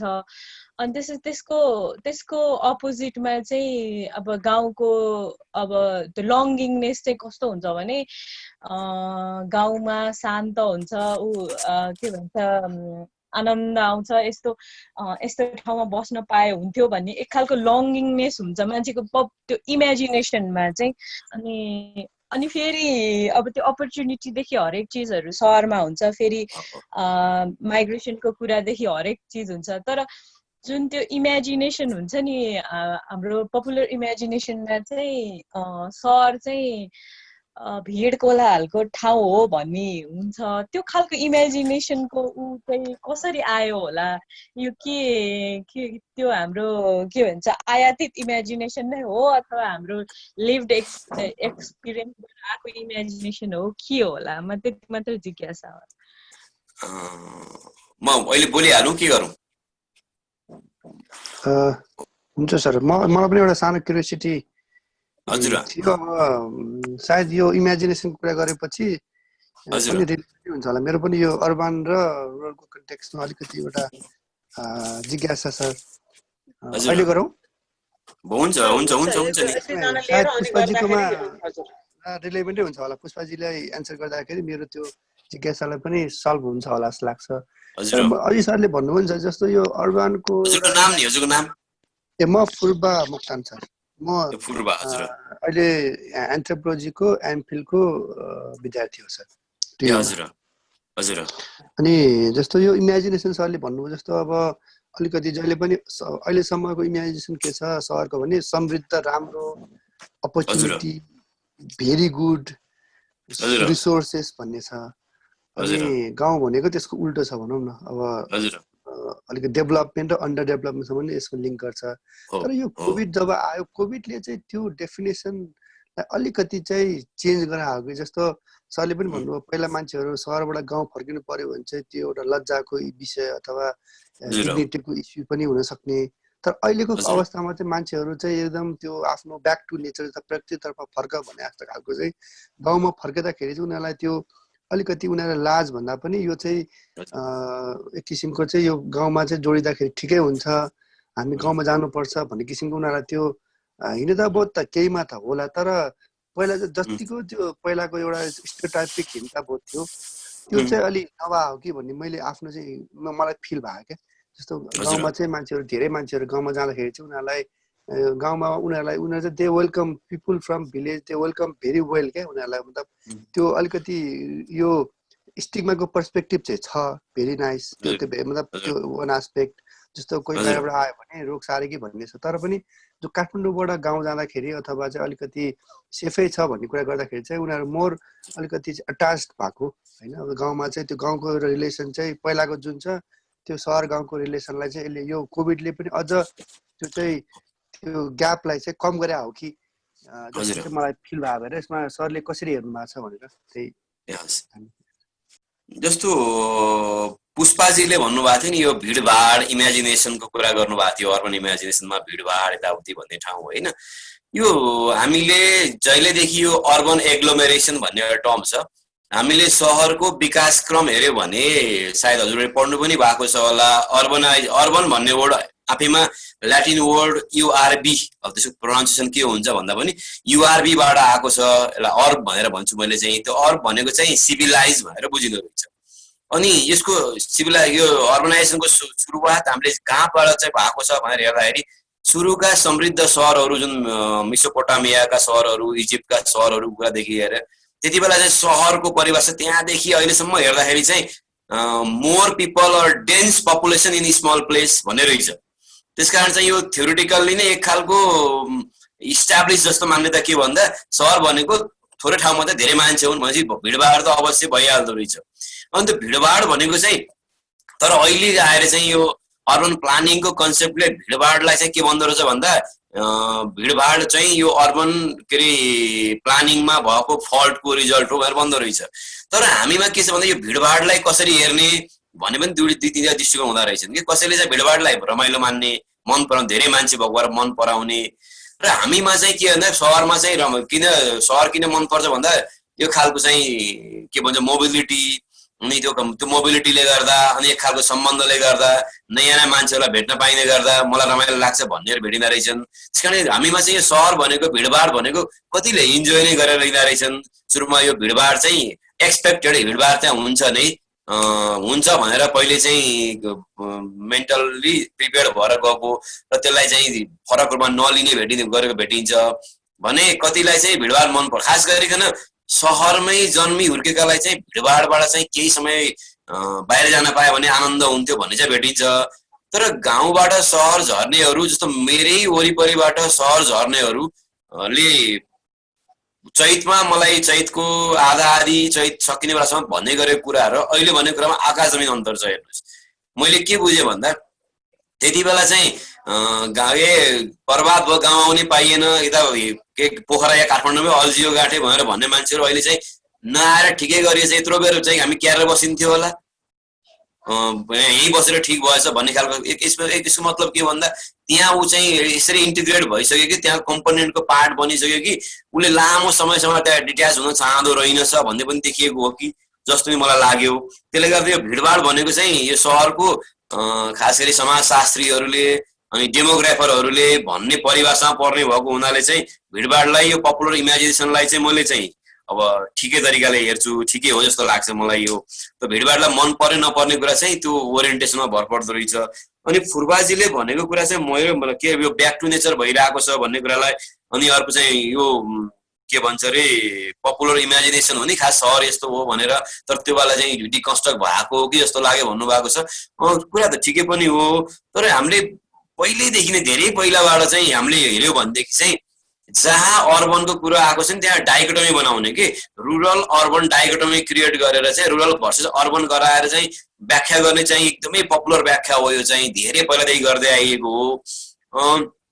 तर अहिले म चाहिँ आफू मेरो इन्डिभिजुअल लाइनको हिसाबमा चाहिँ यो अर्बन एन्ड रुरलको जामा जानुपर्छ, रुरल भर्सेस अर्बन होइन है भन्ने लाइनको मान्छे भएको हुनाले चाहिँ यो जोडिनुपर्छ। यिनीहरू चाहिँ यो बिचको ग्याप हो नि जुन ठुलो ग्याप हो यो चाहिँ कम हुनुपर्छ, न्यारो डाउन हुनुपर्छ। अब मान्छेको इन्डिभिजुअल फ्रिडमको कुरा चाहिँ एउटा बस कहाँ बस्न मन पराउँछ भन्ने, तर चाहिँ यो क्याटेगोराइजेसन गरेर चाहिँ यो सहर समृद्ध गाउँ चाहिँ अलिकति पिछडिएको गाउँ बस्न हुन्न भन्ने खालको चाहिँ त्यो खास गरी यो अलिक टाढाबाटाको लेभलमै चाहिँ भनिदिँदाखेरि चाहिँ एक खालको मेसेज चाहिँ अलिकति नेगेटिभ मेसेज सर्कुलेट भइरहेको छ। अनि त्यसले नै त्यही खालको चाहिँ के अरे आम कन्सेप्ट डेभलप गर्न चाहिँ के अरे सहयोग गरिरहेको छ जस्तो मलाई लाग्छ। त्यसले गर्दा यो पोस्ट कोभिडमा यो कोभिडको बेलामा चाहिँ खास नेपालमा टेन्डेन्सी त्यही देखियो, दुःख पर्दाखेरि आफ्नो ठाउँमा फर्किने भन्ने टेन्डेन्सी देखियो। यो भनेको चाहिँ नेपालको युनिक क्यारेक्टरिस्टिक हो कि जस्तो लाग्छ मलाई। खास गरी यो पूर्वीय सभ्यतामा चाहिँ हेर्दाखेरि चाहिँ आफ्नो थात थलो खोज्दै खोज्दै हिँड्ने। हामी अब सहरतिर जान्छौँ, अब त्यो सहर गाउँ कैयौँ वर्ष पहिला गाउँ छोडेको अरे 4-5 पुस्ता भइसक्यो सहरमा आएको, तर पनि उसले चाहिँ पसलको नाम आफ्नो चाहिँ गाउँको नाम लेखिरहेको हुन्छ, कहिले नभएको गाउँको पनि। त्यो खालको एट्याचमेन्ट चाहिँ त्यो खालको अहिलेसम्म पनि कन्टिन्युएसन देखिन्छ। यो हाम्रोतिरको युनिकनेस हो कि जस्तो लाग्छ। तर म युरोप, अमेरिका, अफ्रिका नघुमेको हुनाले मैले यसलाई दाबी गर्न चाहिँ मिलेन। तर अब यो कोभिड त्यही पूर्वाजीले भनेकोमा चाहिँ मेरो सुरुमा मान्छेहरू चाहिँ गाउँ जान चाहन्थे, गाउँ आउनेहरूको लहर थियो, फोर्स लगाएर गाउँ आउन चाहन्थे भने अहिले चाहिँ फेरि जस्तो मैले भर्खरै हिजो भन्ने देखेको एउटा गाडी रिजर्भ गरेर पास बनाएर काठमाडौँ पठाइएको छ। किन भन्दा उनीहरूलाई यहाँ स्याङ्जा बस्दा बस्दै वाक्क भइसके मान्छेहरू, यहाँका धेरै आत्तीय भएर चाहिँ काठमाडौँ जाउँ, यी सबैसँगै बसौँ भन्ने मान्छेहरू पनि सङ्ख्या बढ्न थाल्यो। त्यसले गर्दा यो हो कि होइन भने चाहिँ कन्फ्युजिङ खालको छ। मान्छेमा साँच्चै नै यो कोभिडले गर्दा चाहिँ गाउँ नै बस्दा राम्रै रहेछ भन्ने लागेको हो कि अथवा केही समयमा चाहिँ त्यो पेन्डेमिकबाट बसौँ भनेर चाहिँ थोरै के अरे स्किप हुन खोजे हो कि जस्तो पनि देख्न पाइन्छ है। त्यसले अरू के छ? मैले हजुर त्यो गाउँ र सहरको त ग्याप चाहिँ कम गराएको छ र कोभिडले, मतलब कम चाहिँ गराएको छ। खास गरी यो रिसेन्ट एजमा चाहिँ अहिले भएका चाहिँ यो विभिन्न इन्फ्रास्ट्रक्चर डेभलपमेन्ट, बाटोदेखि लिएर कम्युनिकेसनसम्मका उसले गर्दा गाउँ र सहर बिचको ग्याप चाहिँ कम हुँदैछ नेपालमा चाहिँ। गाउँहरू र सहरहरू एक खालको चाहिँ यो के भन्छ अरे लेयर्ड यति धेरै होइन जस्तो हुन थालेको चाहिँ बिस्तारै देख्न पाइन्छ है। यो मैले जस्तो अब यो कोभिड पछिको पोस्ट कोभिड सिचुएसनमा चाहिँ सायद मान्छेहरूले अब गाउँलाई चटक्क बिर्सने र सहरमा मात्र केन्द्रित हुने भन्दा पनि गाउँ र सहर दुइटै जोडेर जानुपर्छ भन्ने किसिमको सामाजिक बानीको विकास चाहिँ हुन सक्ने नयाँ एउटा देखिन्छ सर यो मानवशास्त्रीय हिसाबले। त्यो चाहिँ देख्न सकिन्छ। जस्तो अर्को चाहिँ हाम्रो देशका धेरै ठाउँहरू चाहिँ 2050 साल अगाडि आत्मनिर्भर थिए धेरै जसो कुरामा चाहिँ। त्यो आत्मनिर्भरता बिस्तारै गुमेको भनेको 50 पछि हो। जसरी चाहिँ एक खालको एकदमै हाईमा इन्फ्लक्स भयो नि सहरतिर, मान्छेले पुरै जमिन बाँझो छोड्ने, खेती गर्न छोड्ने। अनि जस्तो अहिले हामीले वरिपरि देखेको चाहिँ पोहोर भन्दा अहिले खेती बढी भएको छ। त्यसलाई चाहिँ मान्छेले चाहिँ यो आफ्ना यहाँ रिसोर्सहरूलाई चाहिँ एक्टिभेट गरिराख्नु पर्दो रहेछ भन्ने इम्पोर्टेन्स बुझेको हो कि, र गाउँको चाहिँ त्यो गाउँलाई थोरै छोड्ने बिर्सने। जस्तो अब हाम्रो यो सिरुवारी भन्ने पुरानो पर्यटकीय गाउँ छ, नेपालको पहिलो के अरे होमस्टेवाला गाउँ, त्यसको छेउमा अहिले 15 वर्षपछि चाहिँ व्यावसायिक आलु लगाइयो। अहिले पुरै बाँझो राखेको जमिनमा। यो कोरोना सायद नआएको भए त्यहाँ आलु खेती हुन्थेन भन्ने चाहिँ भनेर त्यहाँको गाउँपालिकाको मान्छेले चाहिँ भनिरहेका छन्। त्यो व्यावसायिक आलु खेती गरिएको छ त्यहाँ। यसको मतलब त्यहाँ धेरै ठाउँमा चाहिँ बाँझो जग्गालाई चाहिँ सदुपयोग गर्न पर्दो रहेछ। हामी चाहिँ धेरै अब बाहिरको डिपेन्डेन्सीले गर्दा हामी धेरै तरिकाले चाहिँ ह्यान्डिक्याप हुँदै गएका रहेछौँ भन्ने मेसेज चाहिँ यसले हल्का दिन खोजेको देखिन्छ। यो पनि राम्रै हो कि जस्तो लाग्छ मलाई। अहिले कति लङ लास्टिङ हुन्छ हेर्न बाँकी छ, दिगो होला कि नहोला भन्ने कुरा चाहिँ बाँकी नै छ हेर्नलाई। धन्यवाद सर। हस् हस्। अरू साथीहरू? नमस्कार सर। नमस्कार हजुर। नमस्कार भट्टराई हजुर। म Lekhnath Bhattarai sir, MPhil second सेमिस्टरमा पढ्दैछु हजुर। सरको धेरै नै रोचक र धेरै नै विश्लेषणात्मक प्रस्तुति भयो, त्यसको लागि धेरै धेरै बधाई छ। सरबाट धेरै धन्यवाद हजुर। जानकारीहरू पायौँ र मतलब त्यो दृष्टिकोणले नहेरेका कुराहरूमा पनि यस्तो पो हो रहेछ त भन्ने जस्तो चाहिँ अवश्य पऱ्यो। हामी सबैलाई परेर छु। एउटा प्रश्न चाहिँ सरलाई, जस्तै यो अर्बनाइजेसनको क्रम चाहिँ सरले भन्नुभयो 2053 सालदेखि पछि चाहिँ नगरोन्मुख धेरै क्षेत्र समेटेर नगरपालिका घोषणा गर्ने क्रम चाहिँ धेरै बढ्यो र यो बिचमा मानिसलाई अत्यावश्यक, जस्तै सहर भएपछि धेरै मान्छेको सानो एरियामा जमघट तीव्र हुन्छ। त्यसले गर्दाखेरि यो फोहोर मैला व्यवस्थापनमा हाम्रो पहाडी क्षेत्रतिरका सहरहरूमा के अवस्था छ? जस्तै भनौँ न, फोहोर मैलाबाट चाहिँ पानीको स्रोत पनि प्रदूषित गर्ने, राम्रोसँग ल्यान्डफिल साइट पनि भेट्न नसक्ने अवस्था पनि हुन सक्छ कुनै कुनै पहाडी क्षेत्रहरूमा। तराईमै पनि त्यति राम्रो स्थिति छैन। यो पाटोमा चाहिँ त्यति ध्यान पुगेको छैन जस्तो देखिन्छ यो सहरीकरणको क्रममा हाम्रो नेपालमा। यसलाई हामी एन्थ्रोपोलोजिस्टहरूले के कसरी हेर्छौँ र यसलाई रेमेडी गर्नलाई के कस्तो उपायहरू हुन सक्छ सर, यसै बारेमा प्रकाश पारिदिन हुनको लागि सर धन्यवाद। हजुर धन्यवाद लेखनाथ सर। अरू कोही हुनुहुन्छ कि उहाँको बारेमा गफ गरिहालौँ? हजुर सर नमस्कार। हजुर नमस्कार। हजुर नमस्कार। म अलि लेट आएँ सर। यो अघि सरले लास्टमा मैले त्यो हाम्रो चाहिँ सहरमा मानिसहरू रोजगारमा जो मानिसहरू गएका थिए। हजुर हजुर नाम भनिदिनु न पहिला। म कल्याण केसी, म एमफिल सेकेन्ड सेमी। हजुर कल्याण केसी। हजुर भन्नुस् न। जो रोजगारको लागि अर्बन सहरमा गएका मान्छेहरूलाई चाहिँ जुन नेपालको कन्टेक्स्टमा त्यति व्यवस्थित भएन भन्ने खालको न्युजहरू पढ्नमा आयो, हेर्न पनि देख्न पनि सकियो। अब यसलाई चाहिँ हाम्रो एन्थ्रोपोलोजिकल दृष्टिकोणले सरकारले अथवा नेपाल सरकारले के गरेको भए बेटर हुन्थ्यो, यो सङ्क्रमणको बेलामा के गर्न सकेको भए राम्रो हुन्थ्यो होला, कहाँनिर चुकेको हो भन्ने खालको के लाग्छ सरलाई? आफ्नो सरको विचार यसो सुन्न पाए हुन्थ्यो भने। हजुर लेखनाथ सरले गर्नुभएको कुरा, खास गरी फोहोर मैला व्यवस्थापनको कुरा, यो नेपालमा सहरीकरणको कुरा गर्दाखेरि हाम्रो एकदमै तितो यथार्थ के हो भन्दा हाम्रो अर्बनाइजेसन चाहिँ यो अब होल्ली नै भन्नुपर्छ, यो अनम्यानेज अर्बनाइजेसन हो। फोहोर मैला व्यवस्थापन भनेको चाहिँ प्योरली यो अर्बन प्लानिङ र म्यानेजमेन्टको कुरा हो।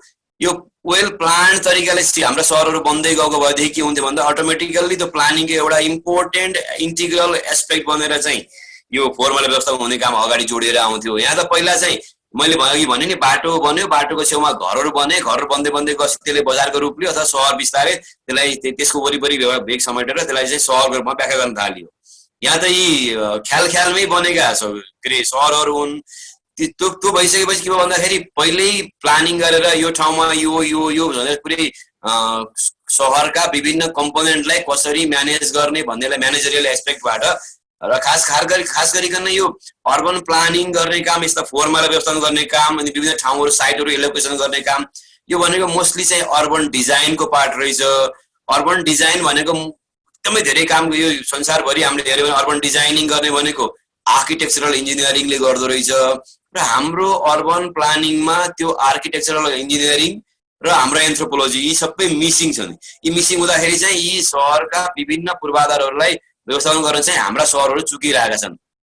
कुनै पनि सानसाना सहर जस्तो हाम्रो स्याङ्जाको वालिङ होस्, पूर्वको धनकुटा होस्, अनि यिनीहरूले चाहिँ सक्सेसफुल मोडलहरू अहिले खास गरी फोहोरको मात्रा पनि कम भएको हुनाले चाहिँ यिनीहरूले रिसेन्टली फोहोर मैला व्यवस्थापनलाई चाहिँ अलिकति सक्सेसफुल एजेन्डा बनाएर लिएर गएका छन्। प्र्याक्टिकल्ली पनि त्यो देख्न पाइन्छ, तर धेरैले चाहिँ यो गर्न सकेको देखिँदैन।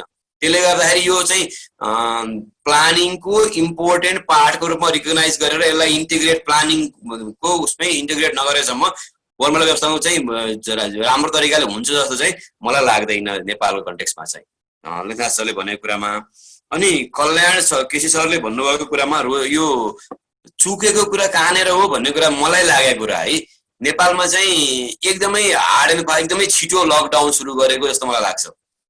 सोचे भन्दा एकदमै छिटो। सायद मान्छेहरू मेन्टली प्रिपेयर्डै थिएनन् त्यसको लागि कि त्यो प्रिपेयर्डनेसको टाइम, मेन्टली प्रिपेयर गर्ने टाइमै नदिइकन झ्याप्पै लकडाउन त्यति चाँडै अब अहिले आएर थाहा के देखिन्छ भन्दा लकडाउन त्यति चाँडै नगर्दा पनि हुन्थ्यो भनेर चाहिँ लगभग धेरैले चाहिँ बुझेको कुरा छ। यो कुरा लकडाउन अलिक छिटो ल्याइयो कि जस्तो मलाई लाग्छ है। लकडाउन अलिक छिटो ल्याइयो, छिटो ल्याउँदाखेरि के हो, जब छिटो ल्याइन्छ सायद तयारी पनि केही पनि थिएन। लकडाउन ल्याउने भनेपछि त विभिन्न यो भनेर चाहिँ आफ्ना अब यो रेस्पोन्स टिमहरूलाई, ऱ्यापिड रेस्पोन्स टिमहरूलाई चाहिँ पुरै एक्टिभेट गरेर चाहिँ उनीहरू अब सबै रेडी छन् है अब भनेर चाहिँ रेडी भएपछि लकडाउन सुरु गर्नुपर्ने चाँडै गरियो, एकदमै हाफाजाडली के विदाउट प्रपर प्लानिङ नै गर्दाखेरि चाहिँ त्यसको डाइरेक्ट असर पर्ने चाहिँ ती रोजगारी गुमेकाहरूमा पर्यो। सायद उनीहरूले अल्टरनेट भेहिकल व्यवस्था केही गर्ने भए सोच्नै पाएनन् कि अझ कति मान्छेलाई त यो बन्दै भए पनि भोलि बिस्तारै आफ्नो चाहिँ थाहा तलतिर फर्किन पाइन्छ, केही हुन्न भन्ने थियो। धेरैलाई चाहिँ बिचरा चाहेर पनि जान फर्किन पाएनन्। त्यसले गर्दा यो एकदमै ओभरनाइट डिसिजन जस्तो गरी झ्याप्पै लिनु चाहिँ सबभन्दा ठुलो चाहिँ कमजोरी थियो जस्तो मलाई लाग्छ। त्यो त्यहाँबाट चुकेको ठाउँ चुकै हुँदै गएर एक सिरिज अफ चुकाइहरू देख्न पाइयो, त्यो लाग्यो मलाई। त्यही जस्तो लाग्छ मलाई कल्याणजीको कुरामा चाहिँ। सबैभन्दा पहिला त फेरि पनि हाम्रो एमफिलको साथीहरूलाई धेरै धन्यवाद। तपाईँहरूले जे प्रयास गरिरहनु भएको छ यसरी यो भ्यालीभन्दा बाहिरको साथीहरूलाई ल्याएर होइन जुन डिपार्टमेन्ट सेन्ट्रल डिपार्टमेन्टले पनि गर्न नसिकिराखेको अवस्थामा तपाईँहरूले जुन प्रयास गर्नुभयो त्यसको लागि फेरि पनि धन्यवाद र यो निरन्तर होस्, एउटा पहिलो कुरा। दोस्रो कुरा अब अमृत सरलाई पनि धन्यवाद एन्ड कङ्ग्रेचुलेसन्स एज वेल। यो एकदम राम्रो प्रेजेन्टेसन थियो। अनि अघि तपाईँले थाहा पाइहाल्नुभयो अब नेपालमा एन्थ्रोपोलोजीमा सिस्टमेटिक स्टडी गर्ने होइन यो अर्बनाइजेसनको बारेमा सिस्टमेटिक स्टडी गर्ने मान्छे अमृत सर सम्भवतः is going to be the first anthropologist होइन इन नेपाल। त्यो एकदमै कसैले नछोइराखेको एरिया थियो, उहाँले गर्नुभयो, त्यसले गर्दाखेरि हामी सबैको शुभकामना।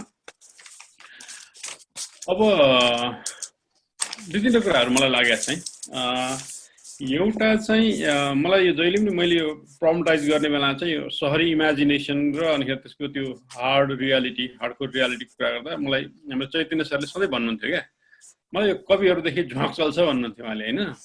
कविहरूदेखि किन झ्वाक चल्छ भन्दाखेरि अब सबैलाई आउनु चाहिँ सहरमा आउनु परेको छ, सहरमा बस्नु परेको छ यहीँ होइन। अब तपाईँको चाहिँ सहरले नै जोगाउँछ, कवि इमेज सहरले जोगाउँछ नि। यहाँ कविता लेखेर चाहिँ वा गाउँ क्या रमाइलो, गाउँ यस्तो पाखा पखेरो क्या रमाइलो भनेर खालि त्यो गाउँलाई रोमान्टिसाइज मात्रै गरेर बसिरहेको हुन्छ। त्यो पनि मलाई झ्वाक चल्छ भन्नुहुन्थ्यो क्या होइन। भनेको त्यो कविहरू चाहिँ एक हिसाबले भन्दाखेरि त्यो लिभड रियालिटी भन्दा त्यो एउटा खालको कल्पनाशीलता मात्र मौछन् भन्ने अर्थमा उहाँले त्यसरी कुरा गर्नुभएको थियो। भनेको सहरमा आएर सहरलाई गाली गरे गर्ने गाउँ तगडा थियो भन्ने क्या होइन। त्यो एउटा प्रवृत्ति। त्यसले चाहिँ अघि भने जस्तो त्यो सहरीकरणको नेपाली स्वरूप अथवा हाम्रो यो पूर्वीय स्वरूपलाई दर्शाउँछ कि जस्तो लाग्छ। एनिवे त्यो अर्को कुरा हो। अनि अब यहाँ कोभिडको कुराहरू आयो। कोभिडको कुराहरूमा पछि पनि एउटा दुईवटा मेरो कमेन्टहरू अथवा मेरो आफ्नो क्वेसन्सहरू होला। सुरुमा चाहिँ यो होल मैले सुन्दाखेरि मलाई लाग्यो चाहिँ जस्तै अब यो थुप्रै त्यो एभिडेन्सहरू थुप्रै एम्पेरिकल कुराहरू आयो होइन। तर हामीले अब अर्बनाइजेसनलाई स्टडी गर्नको लागि एन्थ्रोपोलोजीले अर्बनाइजेसनको लागि स्टडी गर्नको लागि चाहिँ हाम्रो थ्योरिटिकल पोजिसन चाहिँ के त अब होइन। त्यो कुरा चाहिँ भनेको एउटा नहुन सक्ला, तर अब कस्तो खालको थ्योरिटिकल एउटा चाहिँ भनौँ न थ्योरीहरूले चाहिँ हामीलाई अर्बनाइजेसनको बारेमा अध्ययन गर्न सहयोग गर्ला होइन भन्ने हिसाबले त्यस्तो कुराहरू पनि अलिकति सुन्न पाएको हुन्थ्यो भन्ने कुरा हो। तर एनिवे हामी फेरि नेक्स्ट डाक्छौँ, फेरि सुनौँला। नम्बर 1 यदि मैले एकदमै सुरुमा छुटाएको छैन भने मैले सुरुको 1-2 मिनट चाहिँ छुटाएँ, 4-5 मिनट। त्यसले गर्दाखेरि एउटा चाहिँ यो कस्तो खालको एन्थ्रोपोलोजिकल थ्योरी होइन अथवा चाहिँ एन्थ्रोपोलोजिस्टहरूले कस्तो थ्योरी चाहिँ युज गरेका छन् कि अर्बन फेनोमेनालाई बुझ्नलाई होइन। नत्र त अब नेपालमा भनौँ न हामी अब थुप्रै मान्छेहरू हुन्छन्, अर्बन प्लानरहरू हुनुहुन्छ, अब हाम्रो पिताम्बर सर जस्तो जोग्राफरहरू हुनुहुन्छ जसले अर्बनाइजेसनको बारेमा लामो लेखालेखी गर्नुहुन्छ। नेपालमा मेरो विचारमा अर्बनाइजेसनको बारेमा पढ्नु पऱ्यो भने हामीले पिताम्बर सरहरूलाई नै पढ्ने होला। प्लस अलिकति अब पुरानो पढ्नु पऱ्यो भने हामीले अब सुदर्शन राज तिवारीहरू जस्तो खालको होइन जसले चाहिँ अब अर्बन आर्किटेक्टहरूमा काम गर्नुभयो, उहाँहरूले चाहिँ अर्बन फिचरको बारेमा काठमाडौँ अर्बन फिचरको बारेमा कामहरू गर्नुभएको छ। अब सोसियोलोजीमा धेरै काम भएको छ। फर इक्जाम्पल अब मेरो एउटा क्वेरी चाहिँ जस्तै उदाहरणको लागि इमाइल दुर्खाइमले जुन त्यो मेकानिकल सोलिडारिटी र अर्ग्यानिक सोलिडारिटीको चाहिँ एउटा कन्सेप्ट ल्यायो नि होइन यो सोसियल उसको अध्ययन गर्नको लागि भनेको सोसियल रिलेसन्सहरू सोसियल सिस्टमको स्टडी गर्नको लागि हो। त्यो हिसाबले चाहिँ हामीले यो अर्बनाइजेसनको कुराहरूलाई चाहिँ यसरी अर्बन रुरल डिस्टिङसन चाहिँ त्यो मेकानिकल र अर्ग्यानिक सोलिडारिटीको हिसाबले हेर्न सकिन्छ कि सकिँदैन होला भन्ने एउटा मेरो क्वेसन होइन। अथवा यसरी अमृतले पहिल्यै हेर्न थालिसक्या हो कि if that is helpful at all होइन। अर्को चाहिँ यो अर्बनाइजेसन भनेको चाहिँ हाम्रो यहाँ बुझाइ जस्तो एउटा खालको चाहिँ इभोल्युसनरी प्रोसेस हो। सहर विकास हुँदै गएपछि अर्बन हुन्छ भनेको त्यो के अरे गाउँ चाहिँ गाउँको अल्टिमेट डेस्टिनेसन भनेको सहर हो। गाउँ चाहिँ अब गाउँको चाहिँ मृत्यु अनिवार्य रहेछ र त्यो सहर बन्नै पर्छ होइन। त्यो यसलाई कसरी बुझ्ने हामीले किन अब अहिलेको हिसाबले हेऱ्यो भने त नगरपालिका बनायो नगरलाई सहर भन्यो बाटो पुग्यो त्यसलाई सहर भन्यो भन्दै गर्दाखेरि त त्यो गाउँ अथवा रुरल होइन हाम्रो रुरल इमेजिनेसन नै एन्ड हुने भयो नि त। जस्तै अब 2-4 पुस्तापछि त होइन गाउँ भन्ने चिजै नरहने भयो। त्यो त्यो त्यो अनिवार्य कुरा हो, त्यो त्यस्तै हुन्छ, मेरो आफ्नो एउटा जिज्ञासा मात्रै नि होइन। अनि अर्को सबभन्दा महत्त्वपूर्ण कुरालाई त्यसलाई प्रम्पटाइज गर्न एकदम राम्रो भनेको इस्यु चाहिँ सायद त्यो अर्बन इमेजिनेसन नै हो होइन, जुन यहाँले भन्नुभयो त्यो what is it to be urban होइन, what it demands to be an urban होइन। त्यो यो खालको यो इमेजिनेसन चाहिँ एकदमै महत्त्वपूर्ण कुरा हो। त्यसलाई कसरी प्रम्पटाइज गर्न सकिन्छ त्यो मेरो विचारमा महत्त्वपूर्ण हो। तर त्यसलाई के गर्नु पर्यो भने त्यसलाई अझै सीमित गरेर भनेको एकदमै त्यसलाई फोकस गरेर गएन भने चाहिँ गाह्रो हुन्छ होला। अब अमृत स्याङ्जाको मान्छे अनि स्याङ्जालाई जसरी हुन्छ गजब छ भनेर देखाउनै पर्ने। अनि एउटा इक्जाम्पल चाहिँ के आयो भने स्याङ्जा चाहिँ नेगेटिभ पपुलेसन भएको भने पपुलेसन ग्रोथ चाहिँ नेगेटिभ भएको जिल्ला हो होइन। सबैको यहाँको सबैजना यहाँ लेखेका छन् पढेका छन् सबै विद्वान छन् सबैजना बाहिर जान्छन् भन्ने। त्यो भने के भने स्याङ्जाले तगडा छन् भने हो नि खास त होइन, किनभने माइग्रेसनको लागि चाहिने चाहिँ क्यापाबिलिटी हो होइन, क्यापासिटी हो। जसले पाए त्यसले माइग्रेट गर्न सक्दैन। स्याङ्जाले तगडा छन् त्यसले त उनीहरू यस्तो धेरै माइग्रेसन गरेका छन् कि उनीहरूको जनसङ्ख्या नै माइनस हुन थालिसक्यो भन्ने कुरा आयो नि त।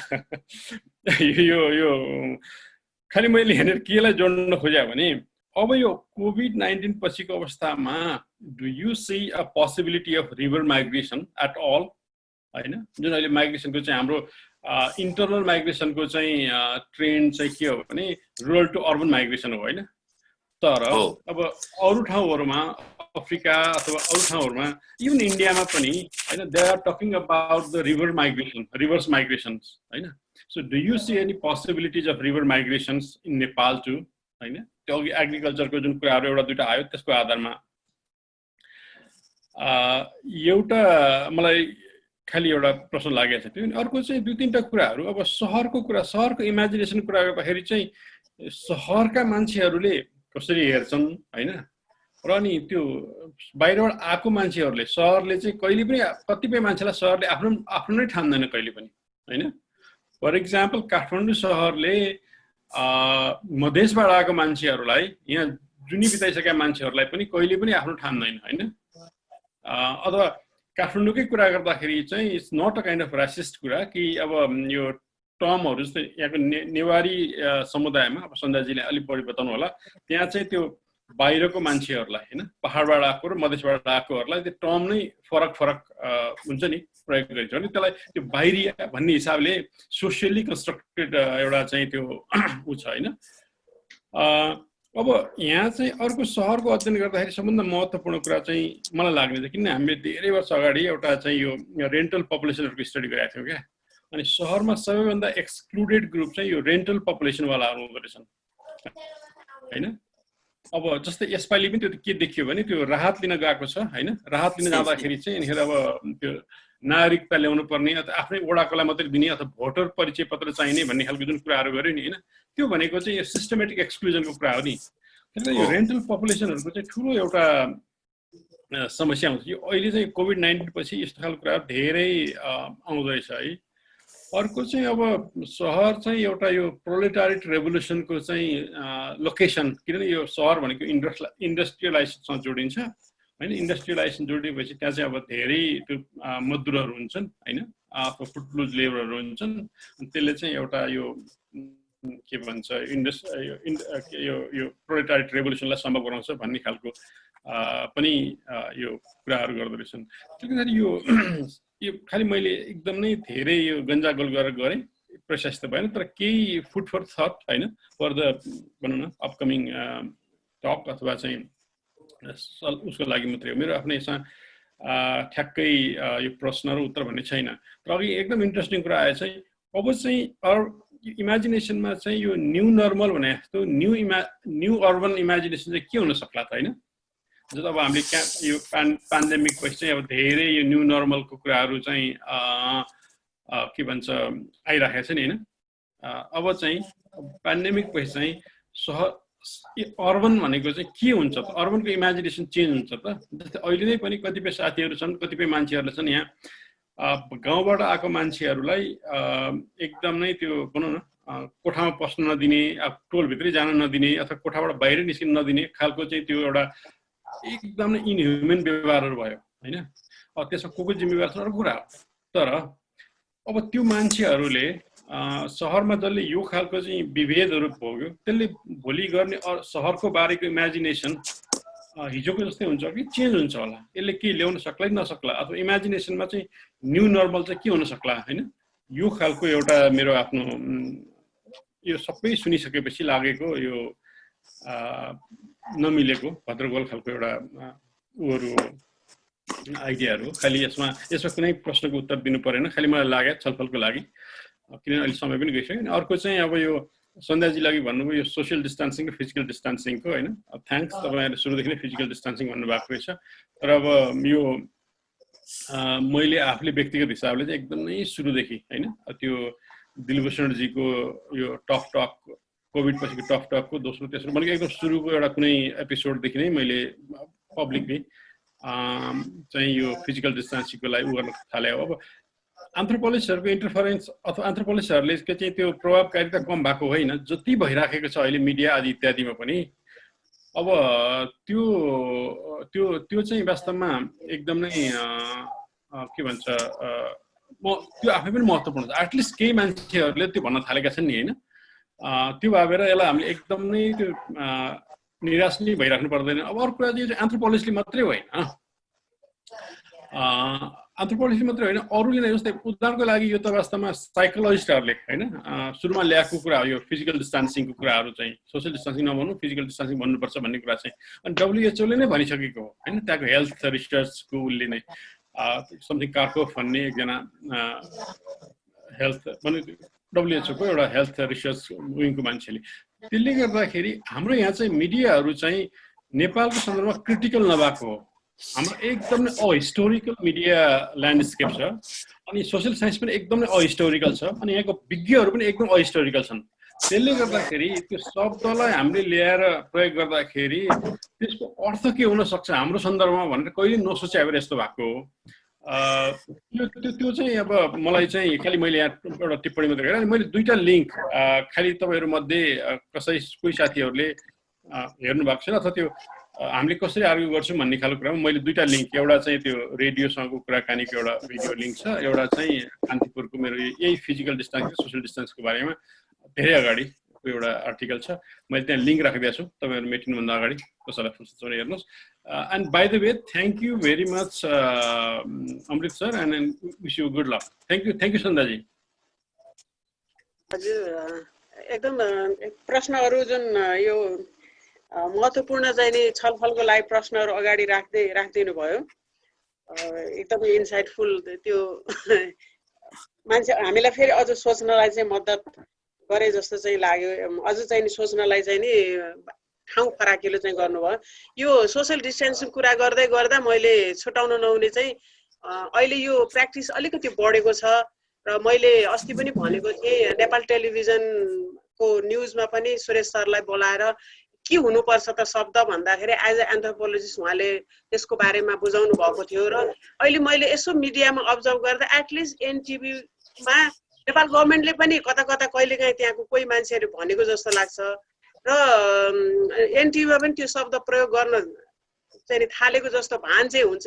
तर पनि सोसियल डिस्टेन्सले यसरी डोमिनेट गरिसकेको छ कि त्यो बाहिर आउन अझै गाह्रो भइरहेको जस्तो चाहिँ लागेको छ मलाई। हुन्छ सर, एकदमै महत्त्वपूर्ण कुराहरू गर्नुभयो। अमृत सर, अब अलिकति अगाडि बढाउने हो कि मैले बिचमा फेरि अलिकति आफ्नै कुरा राखिहालेँ। अब कसै गरौँ है सर, हल्का गफ गरेर चुङ्ग्याउँ कि के गरौँ? अरू कोही साथीहरू हुनुहुन्छ सर? यो अर्को कोही साथीहरूको बर्निङ केही छ भने लिउँ, एक दुईवटा होइन भने सरको कुरालाई लिङ्क गर्दै हामीले हाम्रो सर्फर टुङ्ग्याउनेतिर लाग्ने हो कि भन्ने लाग्यो। केही छ साथीहरू? मन्दिरदी म केही भनौँ? हुन्छ ल, भन्नुहोस् न। सरलाई नमस्कार, म एमफिल स्टुडेन्ट। हजुरको नाम? म टिका नेउपाने, मेरो धादिङ हो। हजुर, हस् हस् हस्। मलाई यो एकदम मनमा खड्किरहेको कुरा चाहिँ यो जुन 2-3टा कुराहरू छ। एउटा यो कोभिड आएपछिको, एउटा चाहिँ हजुर सोसल डिस्टेन्स भन्ने। यो भन्दा अगाडि त्यति सुन्नमा मैले चाहिँ त्यति धेरै सुनेको थिइनँ। यो कोभिड आएपछि नै अलि धेरै चर्चामा आयो सोसल डिस्टेन्स भन्ने। यो सोसल डिस्टेन्सलाई कसरी प्रयोग गर्ने भन्ने हुन्छ। म एउटा स्वास्थ्यकर्मी पनि हो सर, म हेल्थपोस्टमा फ्रन्टलाइनमा नै काम गरिरहेको छु।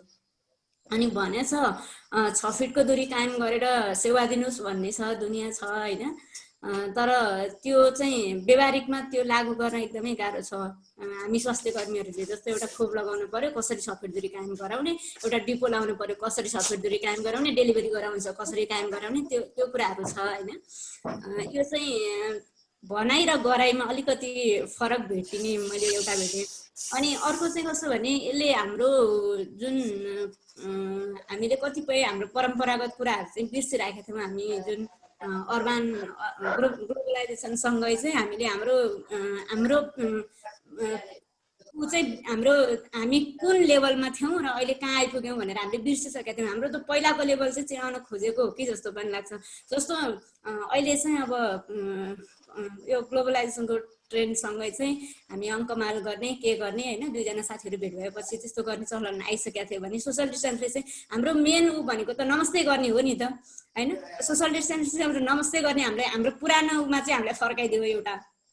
अनि अर्को भनेको चाहिँ यो जुन हामी रुरल एरियाबाट अर्बन एरियामा जाने अर्बनाइजेसनको त एकदमै धेरै भइसकेको थियो। अलिकति अब आफ्नो श्रीमान एउटा आर्मीमा गयो भने श्रीमती चाहिँ अब सहरमा जानुपर्ने, गाउँमा बस्न नहुने, श्रीमान विदेश गएको छ ऋण खोजेर, अब विदेशबाट कमाएर पठाउँछ कि पठाउँदैन थाहा छैन। तर हामी महिलाहरू चाहिँ अब बच्चा पढाउने अनेक न्युले चाहिँ सहरमा बस्ने एउटा ट्रेन्ड चलिसकेको थियो। यसले चाहिँ यो कोभिडले केही चाहिँ राम्रो पनि गर्यो जस्तो लाग्छ क्या मलाई। हामी गाउँमा जानलाई चाहिँ उत्तेजित गर्यो, गाउँमै भन्ने जस्तो एउटा खालको सन्देश पनि दियो जस्तो लाग्छ। त्यो सँगै हामीले धेरै चिजहरू गुमायौँ पनि, जस्तो कतिपयको त रोजीरोटी नै गुमेको छ। अब कतिले दुनियाँ लोन लिएर दुनियाँ गरेर चाहिँ काठमाडौँमा बिल्डिङहरू खडाउनु भयो, कतिले व्यापारहरू सुरु गर्नुभयो। उहाँहरूलाई एक खालको मेन्टल्ली प्रब्लमहरू पनि छ। अब यो कहिलेसम्म रिकभर हुन्छ यो हामीले हेर्न बाँकी नै छ होइन सर। यसमा मलाई चाहिँ के लाग्छ भने यसले केही चिज गुमायो भने केही चिज चाहिँ हामीलाई सम्झाउने पनि टाइम दियो। यो कारणले कोभिडलाई चाहिँ हामी नेपालीहरूले एक हिसाबबाट चाहिँ धन्यवाद पनि दिनुपर्छ जस्तो पनि लाग्छ कि हामीले सबै नेगेटिभ मात्रै कुरा गर्दा पनि यसले पोजिटिभ पनि हामीलाई कतिपय कुराहरू चाहिँ लेसन दिएर गयो जस्तो लाग्छ सर। धन्यवाद। हस् हस् हस् हस्। अरू साथीहरू कोही? नमस्कार सर, म श्रीराम दाहाल। हजुर नमस्कार। एमफिल सेकेन्ड सेमेस्टरमा मेरो एउटा सानो सर यहाँ एउटा यो च्याट बक्समा एउटा क्वेसन छ कि। हजुर के रहेछ विष्णुजी? प्रश्न चाहिँ यहाँ साथी एकजना हाम्रो क्लासमेट साथी आरतीजीले के सोध्नु भएको छ भने गाउँलाई गाउँ अनि सहरलाई ठाउँ भन्ने गरिन्छ। सहर भन्ने बित्तिकै हरेक कुरामा जुन खालको पर्फेक्सन खोजिने छ यसलाई हामी एज एन्थ्रोपोलोजीको स्टुडेन्टले कसरी आइडेन्टिफाई गर्न सक्छौँ भनेर च्याट बक्समा चाहिँ लेख्नु भएको छ क्वेसन। ए मैले च्याट बक्स त खोलेकै छैन। हजुर ल ठिक छ। म कन्टिन्यू गरौँ है, थोरै सानो कुरा छ।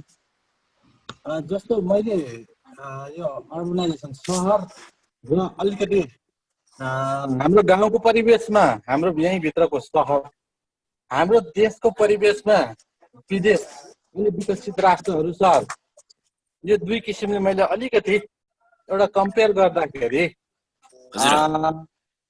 हाम्रो देशको लागि विकसित राष्ट्रहरूमा पढ्न गएका विद्यार्थीहरू को कारणले चाहिँ यो कोभिड फैलिँदै जाँदाखेरि अब तिमीहरू आफ्नो कन्ट्री फर्क, आफ्नो व्यवस्था आफै गर, हामी तिमीहरूलाई चाहिँ अहिले हेर्न सक्ने कन्डिसनमा छैनौँ भन्ने कुराहरू पनि आएछ। अब त्यसैलाई गर्दाखेरि सर मैले चाहिँ काठमाडौँभित्रको कुरामा पनि कति मान्छेहरू त्यो समयमा चाहिँ खाना नपाएर विभिन्न समस्याले ग्रसित भएर आफ्नो गाउँ फर्किँदा कति दिन हिँडेर गाउँसम्म पुगेको अवस्थाहरू पनि देखियो। यहाँ दुईटा मैले रिलेट गर्न खोजेको कुरा चाहिँ के छ भने अब यो ठाउँको म जिन्दगी पनि फर्किन्न। यहाँको मान्छेहरू यस्तो सेल्फिस रहेछ। यो सहरीकरणले गर्दाखेरि मान्छेहरू चाहिँ मनी माइन्डेड भएको र बढी कमर्सियलाइज भएको भन्ने खालका कुराहरू पनि अलिकति आए जस्तो मैले बुझेँ। भन्दाखेरि अब त्यो मान्छेहरू फेरि यहाँ फर्किन्छन् कि फर्किँदैन होइन। अर्को चाहिँ सोसाइटी अलि बढी सेल्फिस हुँदै गएको हो कि यो अर्बनाइजेसनले चाहिँ सेल्फिसनेस अलि बढाउने, कमर्सियलाइजेसन बढी बढाउने हो कि भन्ने खालको कुरो एउटा चाहिँ मेरो यस्तो खालको क्वेसन छ सर। अर्को चाहिँ अरू अव्यवस्थित हुने कुराहरू जस्तै कोभिड फैलिने भनेको चाहिँ आग लागि हुँदाखेरि जसरी एउटा घरबाट अर्को घरमा सर्छ नि, यो फिजिकल डिस्टेन्सिङको कुरा पनि आयो। अनि सुरुमा चाहिँ सायद त्यो कन्सेप्टबाट आयो होला, अलिकति डिस्टेन्स भयो भने कन्सेप्ट एउटा घरबाट अर्कोमा आगो नसल्के जस्तै सल्किँदैन कि भन्ने कुरा होला। त्यो सँगसँगै अर्बनाइजेसनमा चाहिँ हाम्रो के भयो भने विभिन्न समस्याहरू आउने कुराहरू चाहिँ मैले एउटा एग्रिकल्चरसँग पनि जोड्न खोजेँ कि जति अर्बनाइजेसन चाहिँ बढ्दै जान्छ त्यति त्यो एरियामा एग्रिकल्चरल प्लट्सहरू चाहिँ डिक्रिज हुँदै जाने हो कि, र त्यसले चाहिँ अलिकति सस्टेनेबिलिटीमाथि पनि क्वेसनमा आउँछ कि, र त्यो कारणले अब अहिले गाउँतिर चाहिँ एग्रिकल्चर स्टार्ट भयो। अघि सरले भन्दै हुनुहुन्थ्यो बाँझो खेतहरूमा चाहिँ अब अहिले चाहिँ खेती हुन थाल्यो भन्ने कुराहरू। यो गाउँ फर्केर खेतीपातीमा लाग्ने सम्भावना अहिलेकै क्वेसनमा यसलाई कसरी जोड्न सकिन्छ? उनीहरू गाउँ गएका फेरि अब यता फर्केर आउन सम्भव छ कि छैन भन्ने कुरामा चाहिँ यो कुरा पनि कसरी जोड्न सकिन्छ होला, मेरो चाहिँ यो क्वेसन छ सर। ल धन्यवाद श्रीराम सरलाई। अरू कोही साथीहरू? मेरो थोरै है मेरो अमृत सर नमस्कार, धन्यवाद तपाईँको प्रेजेन्टेसनको लागि। अब मलाई पनि अलिकति अर्बनमा रिसर्च गरौँ भन्ने इन्ट्रेस्ट भएको बेला धेरै इन्साइटहरू पनि भयो अनि लामो समयपछि देख्न पाइयो। अघि तपाईँले जुन सेयर गरिराख्नु हुँदाखेरि जस्तै अब तपाईँको इन्फर्मेन्टको त्यो कुरा जस्तै पहाड अथवा गाउँ सहरको पहाड नजान पाए पनि हुन्थ्यो, प्रेस्टिज स्ट्याटस त त्यो खालको इमेजिनेसन आउने यो कुरा अब हुन त अर्बनको ठुलो हरेक डाइनामिक्सबाट हेर्न सकिन्छ। तर जति पनि यो कुरा डाइकोटोमसमा हामीले हेर्ने कुरा चाहिँ लामो समयको हामी जस्तो थर्ड वर्ल्ड कन्ट्रिज विशेष गरी नेपाल अथवा हामी जस्तो गरिब मुलुक सोकल्ड भनिएको डेभलपिङ कन्ट्रिजहरूलाई त्यो विकासले लिएर आएको डिस्कोर्सको कन्टेक्स्टमा हामीलाई त्यो डाइकोटोमस क्रिएट गरेर हेर्ने इमेजिन गर्ने, चाहे गाउँको चाहे सहरको, चाहे विकास चाहे अविकास, अथवा मिलेर बसेको अथवा कम्युनालिटीमा बसेको अथवा इन्डिभिजुअलिटीमा बसेको भन्ने कुरा त्यो डाइकोटोमसमा हेर्ने कुरा चाहिँ त्यो विकासको डिस्कोर्सबाट अथवा त्यो डेभलपमेन्टको डिस्कोर्सबाट सिकायो होला, आयो होला। तर अब यत्रो लामो पेन्डेमिक अथवा अहिलेको झन् यो कोभिड जस्तो औषधि नै नपाल्ने विकसित मुलुकमा लाख लाख मान्छे मर्ने बरु हाम्रोमा अलि ठिक हुने जस्तो आउँदाखेरि चाहिँ जुन त्यो खालको इन्सिडेन्सले अब त्यो डाइकोटोमस जुन हामीले एउटा पर्सिभ गरेका छौँ डेभलपमेन्टको डिस्कोर्सले दिएको छ त्यसलाई अलिकति फेरि अघि सुरेश सरकै टर्मले द रिभर्स अथवा त्यसलाई चाहिँ फरक एउटा एङ्गलले अबको इमेजिनेसन हेर्नु सिकाउँछ कि यो पेन्डेमिक पछिको त्यही मान्छेहरूसँग लिँदा कस्तो खालको होला फेरि भन्ने हिसाबले चाहिँ मैले सोचेको मात्रै हो। त्यसरी हेर्दा हिजोको भन्ने मान्छेले अब अहिले चाहिँ कसरी हेर्ला भन्ने किसिमले हेर्न सकिएला, यो क्याटेगोरिजहरूलाई डाइकोटोमसमा आउला कि फरक हिसाबले आउला भन्ने मात्रै मेरो एउटा चाहना हो सर। Thank you. हजुरको नाम नि? मेरो सुजिन। सुजिन है? ओहो सुजिन ल मैले बल्ल चिने, सरी। ल ल ल ल थ्याङ्क यू। ओके ओके हजुर। अब चाहिँ सरले यसको सबै एड्रेस गर्दै सरको अरू सबै कुराहरू गरेर अनि यसलाई अन्त्यतिर लैजानुपर्छ कि? हुन्छ हुन्छ हुन्छ म्याडम, म सर र यहाँ क्वेसन आन्सर नभन्दा नि मेरो रेस्पोन्स के एक खालको मलाई लागेको कुराहरू अहिलेसम्म फेरि आएका नयाँ थपेका विषयहरू बारेमा त्यो कुरा राख्छु, अन्त्यपछि सक्छ पिठ मार्तिर जाउँला। हुन्छ, जस्तो यहाँ अब मैले सुरु गर्न चाहे हाम्रो टिका नेउपानेजीको कुराबाट। यो अब गाउँ या सहर सबैको आफ्नै रियालिटी हुन्छ, आफ्नै यथार्थ हुन्छ र एन्थ्रोपोलोजीले हिस्टोरिकल्ली सेट गरेको भनेको हामीले जुन अब फ्रेन्च बोसकै पालाबाट हेऱ्यौँ नि कल्चरल रिलेटिभिजम, कुनै पनि ठाउँलाई कुनै पनि कुराहरूलाई कम्पेरिजन सुपेरियर र इन्फेरियर मान्ने अथवा ऱ्याङ्किङ गर्ने भन्दा पनि त्यसलाई त्यसकै कन्टेक्स्टमा व्याख्या गर्न सकेको भएदेखि चाहिँ धेरै टाउको दुखाइ चाहिँ हुन थिएन। तर हामीमा चाहिँ के भयो भन्दाखेरि त्यो नगरिकन हामी डाइकोटोमीमा गइदियौँ। अब सोसल डिस्टेन्सिङको कुरा एउटा कन्टेक्स्टमा पश्चिम युरोपमा किन आयो भन्ने हामीले कन्टेक्स्ट बुझ्नुपर्छ। त्यहाँ चाहिँ त्यो कोरोना कसरी फैलिन्छ त्यो फैलिन नदिनको लागि एउटा उपाय चाहिँ यो हो है भनेर एउटा मेजर सोसल डिस्टेन्सिङ पहिला परिभाषा गरियो। तर त्यसका चाहिँ मिनिङहरू चाहिँ व्यापक हुने भएको हुनाले चाहिँ सोसल डिस्टेन्सिङ भनेको नेपालीमा भन्यो भने त त्यो नेपाली वर्ड के हो थाहा छैन। तर सोसल डिस्टेन्सिङ नेपालमा एउटा एप्लिकेबल भनेको त हाम्रो जुन समाजमा छुवाछुत थियो, सामाजिक दूरी कायम गर्ने भन्ने थियो, त्यो चाहिँ पनि त्यो सोसल डिस्टेन्सिङकै एउटा इक्जाम्पल थियो। हो त्यस्ता कुराहरूलाई चाहिँ त जायज पो भन्ने हो कि आखिरमा त्यो गर्नु पर्दो रहेछ भनेर त्यस्तै कुरालाई फेरि रिप्रोडक्सन हुने हो कि होइन, त्यस्तै केही सङ्केत पनि देखिए। अनि युरोपमा पनि त्यही खालको सोसल डिस्टेन्सिङ भन्दा पनि खास गरी यो त फिजिकल डिस्टेन्सिङ कुरा हो। खास गरी मान्छे त सोसल बिइङ भएको हुनाले सामाजिकता बिना त मान्छे रहनै सक्दैन। पेन्डेमिक मानव कोही चाहिँ सङ्क्रमित भइसक्यो भने त्यसलाई पनि सङ्क्रमणबाट बाहिर निस्कन त सामाजिकताकै आवश्यकता पर्दछ, वरिपरिका मान्छेकै सहकार्य आवश्यक पर्दछ, मान्छेकै चाहिँ सपोर्ट चाहिन्छ, इमोसनल सपोर्ट चाहिन्छ, साइकोलोजिकल सपोर्ट चाहिन्छ, सोसल सपोर्ट चाहिन्छ। त्यो सोसियाबिलिटी भनेको त अनअभोइडेबल कुरा हो मान्छेबाट। त्यसले गर्दाखेरि सोसल डिस्टेन्सिङ नभनिकन फिजिकल डिस्टेन्सिङ भन्नुपर्छ भन्ने मान्यता हो। तर चाहिँ अब यसलाई कतिपय केसमा जस्तो स्वास्थ्य कर्मीको लागि फिजिकल डिस्टेन्सिङ मेन्टेन गर्नु भनेको चुनौतीको कुरा रहेछ। अब पिपिई भन्नेले पनि सबै जोगाउँदैन भन्दा रहेछन्। त्यसले गर्दा यो चुनौतीका कुराहरू चाहिँ एक ठाउँमा हुँदा त्यो चाहिँ अब स्वास्थ्यमा कसरी यो फिजिकल डिस्टेन्सिङ कायम गर्न सकेला भन्नेमा म चाहिँ त्यो प्राविधिक पाटोलाई चाहिँ म त्यो मेरो विषयको कुरा नभएको हुनाले चाहिँ मैले चाहिँ त्यसलाई रेस्पोन्स गर्न सकिनँ। तर फिजिकल डिस्टेन्सिङको महत्त्व चाहिँ इन्डिभिजुअल बिचमा चाहिँ खास गरी परिवारमा, गाउँमा, छिमेकमा, टोलमा, बस्तीमा चाहिँ यसको महत्त्व चाहिँ महत्त्वपूर्ण हामी सबले बुझिसकेका छौँ जस्तो मलाई लाग्छ। तर अब यो गाउँ र अब गाउँ पनि पहिला जस्तो गाउँ छैन अहिले है। गाउँ चाहिँ गाउँ जस्तो छैनन् अहिले। गाउँ पनि गाउँले धेरै गाउँ गुमाइसकेका छन्। अब सहरहरूले त्यो खालको गाउँलाई हेर्ने दृष्टिकोण पनि पहिलाभन्दा त्यस्तै रहनुपर्छ जस्तो मलाई लाग्दैन। अब गाउँलाई एक खालको सेल्फ सस्टेनिङ सिस्टममा जुन थिए तिनीहरूको त्यो चाहिँ कमजोर भएर जब जहिलेबाट गयो तहिलेबाट चाहिँ गाउँ टोटल रूपमा चाहिँ सहरमाथि आश्रित हुँदै गइसकेपछि अहिलेका यावत समस्याहरू आएर मान्छेको आउट माइग्रेसन बढेर गएको जस्तो म देख्छु। अनि श्रीराम दाहाल सरले भन्नुभएको कुरा चाहिँ अब सेल्फिसनेस बढ्ने हो कि झन् यो मलाई पनि डर लागिरहेछ। सेल्फिसनेस बढ्ने हो कि इन्डिभिजुअलिजम बढ्ने हो कि जस्तो ठुल्ठुलो अपार्टमेन्टमा बस्ने मान्छेहरूको सम्बन्ध चाहिँ अब कस्तो होला, यी क्वेसनहरू चाहिँ सबै अब क्वेसनमै छन्। अब के कस्तो होला भन्ने चाहिँ अब विकसित राष्ट्रमा अब खास गरी यो मान्छे स्वार्थी सुरुदेखि स्वार्थी प्राणी हो। अब त्यसले गर्दा आफ्नो यो अहिले कोभिडबाट बस्नलाई मान्छे सहरबाट गाउँतिर आए। अनि खासै स्याङ्जामा कुरा गरौँ भने मैले स्याङ्जामा चाहिँ फेरि कोही झ्याप्पै बढेर गयो विगत 1 महिनामा। अनि सहरबाट स्याङ्जा आएको लोक किन आइएछ यहाँ भन्ने पनि भेटिए होइन। त्यसले गर्दा सबै एउटै खालको मात्रै व्याख्या पनि नहुँदो रहेछ।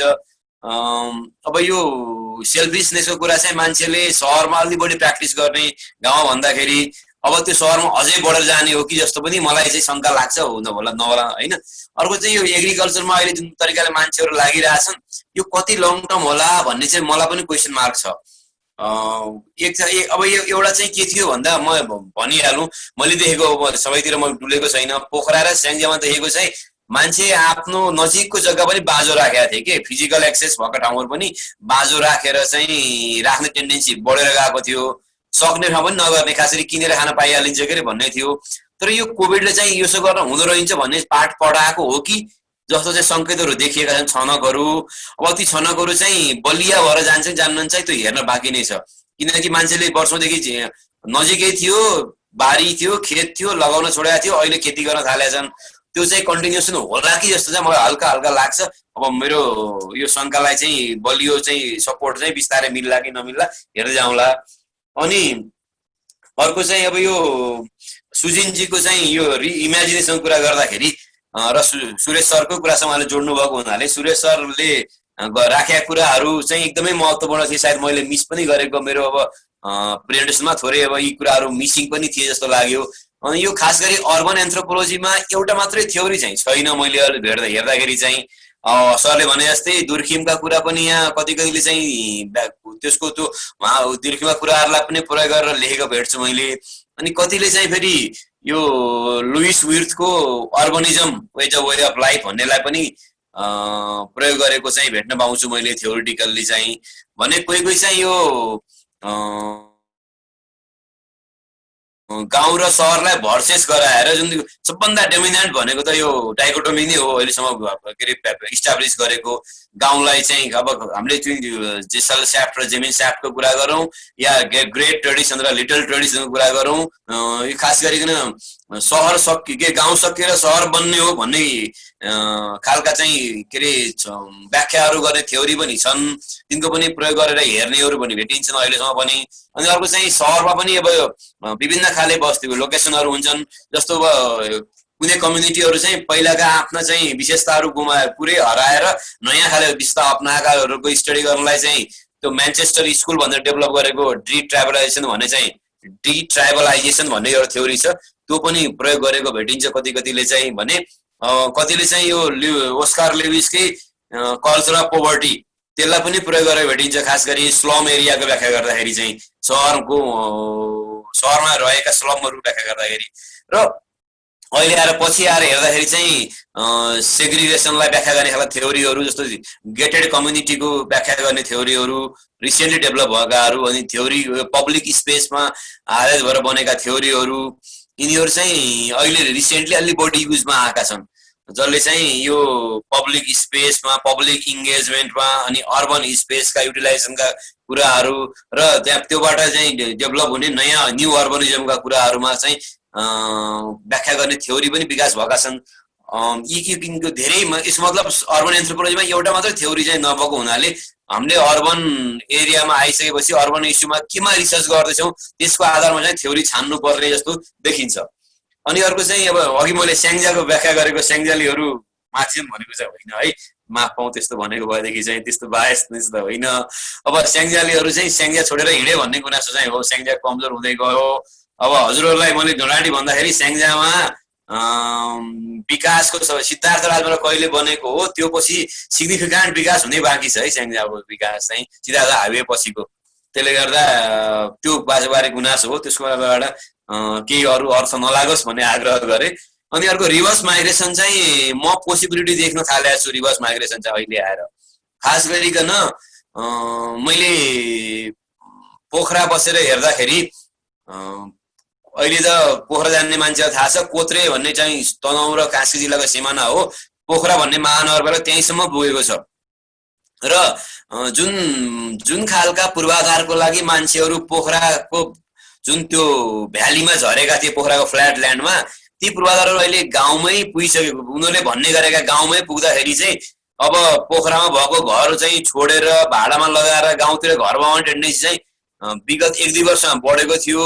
र यो पोस्ट कोभिड चाहिँ अझ बढ्ला जस्तो लाग्छ, किन भन्दा पूर्वाधार मात्रै फिजिकल इन्फ्रास्ट्रक्चरलाई चाहिँ प्राइमेसी दिएर चाहिँ सहरका मान्छेहरूलाई चाहिँ अब बजारमै गएर बस्नुपर्ने, कन्फाइन भएर बस्नुपर्ने चाहिँ छैन। खास गरिकन अलि दुई थरी हुँदो रहेछ कि सहरमा झरेर जेनतेन गरेर टुक्रो घर बनाएर बस्नेहरू एउटा हुँदो रहेछ, तर अलिकति चाहिँ फुकेर बस्न मन लाग्ने मान्छेहरूलाई चाहिँ अब त्यो पोखराको बसाइ बजारको बसाइ भनौँ न एक खालको साँगुरो बसाइले चाहिँ खुम्स्याएको भएर चाहिँ अलिकति फुकेर बसौँ भनेर चाहिँ यो रिभर्स माइग्रेसनले गर्दा पुरानो ठाउँतिर फर्केको पनि भेट्न पाइएको छ।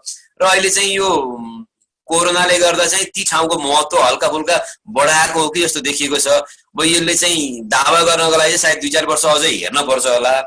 अनि अर्को चाहिँ यो पोखरा के अरे यो सहरहरू चाहिँ के अरे न्यू अर्बन र न्यू के अरे नर्मलको कुरामा चाहिँ मलाई धेरै क्वेसनहरू नै छन्। अब न्यू अर्बन कस्तो होला, न्यू नर्मल होला कि नहोला, अनि त्यसपछि अनि के अरे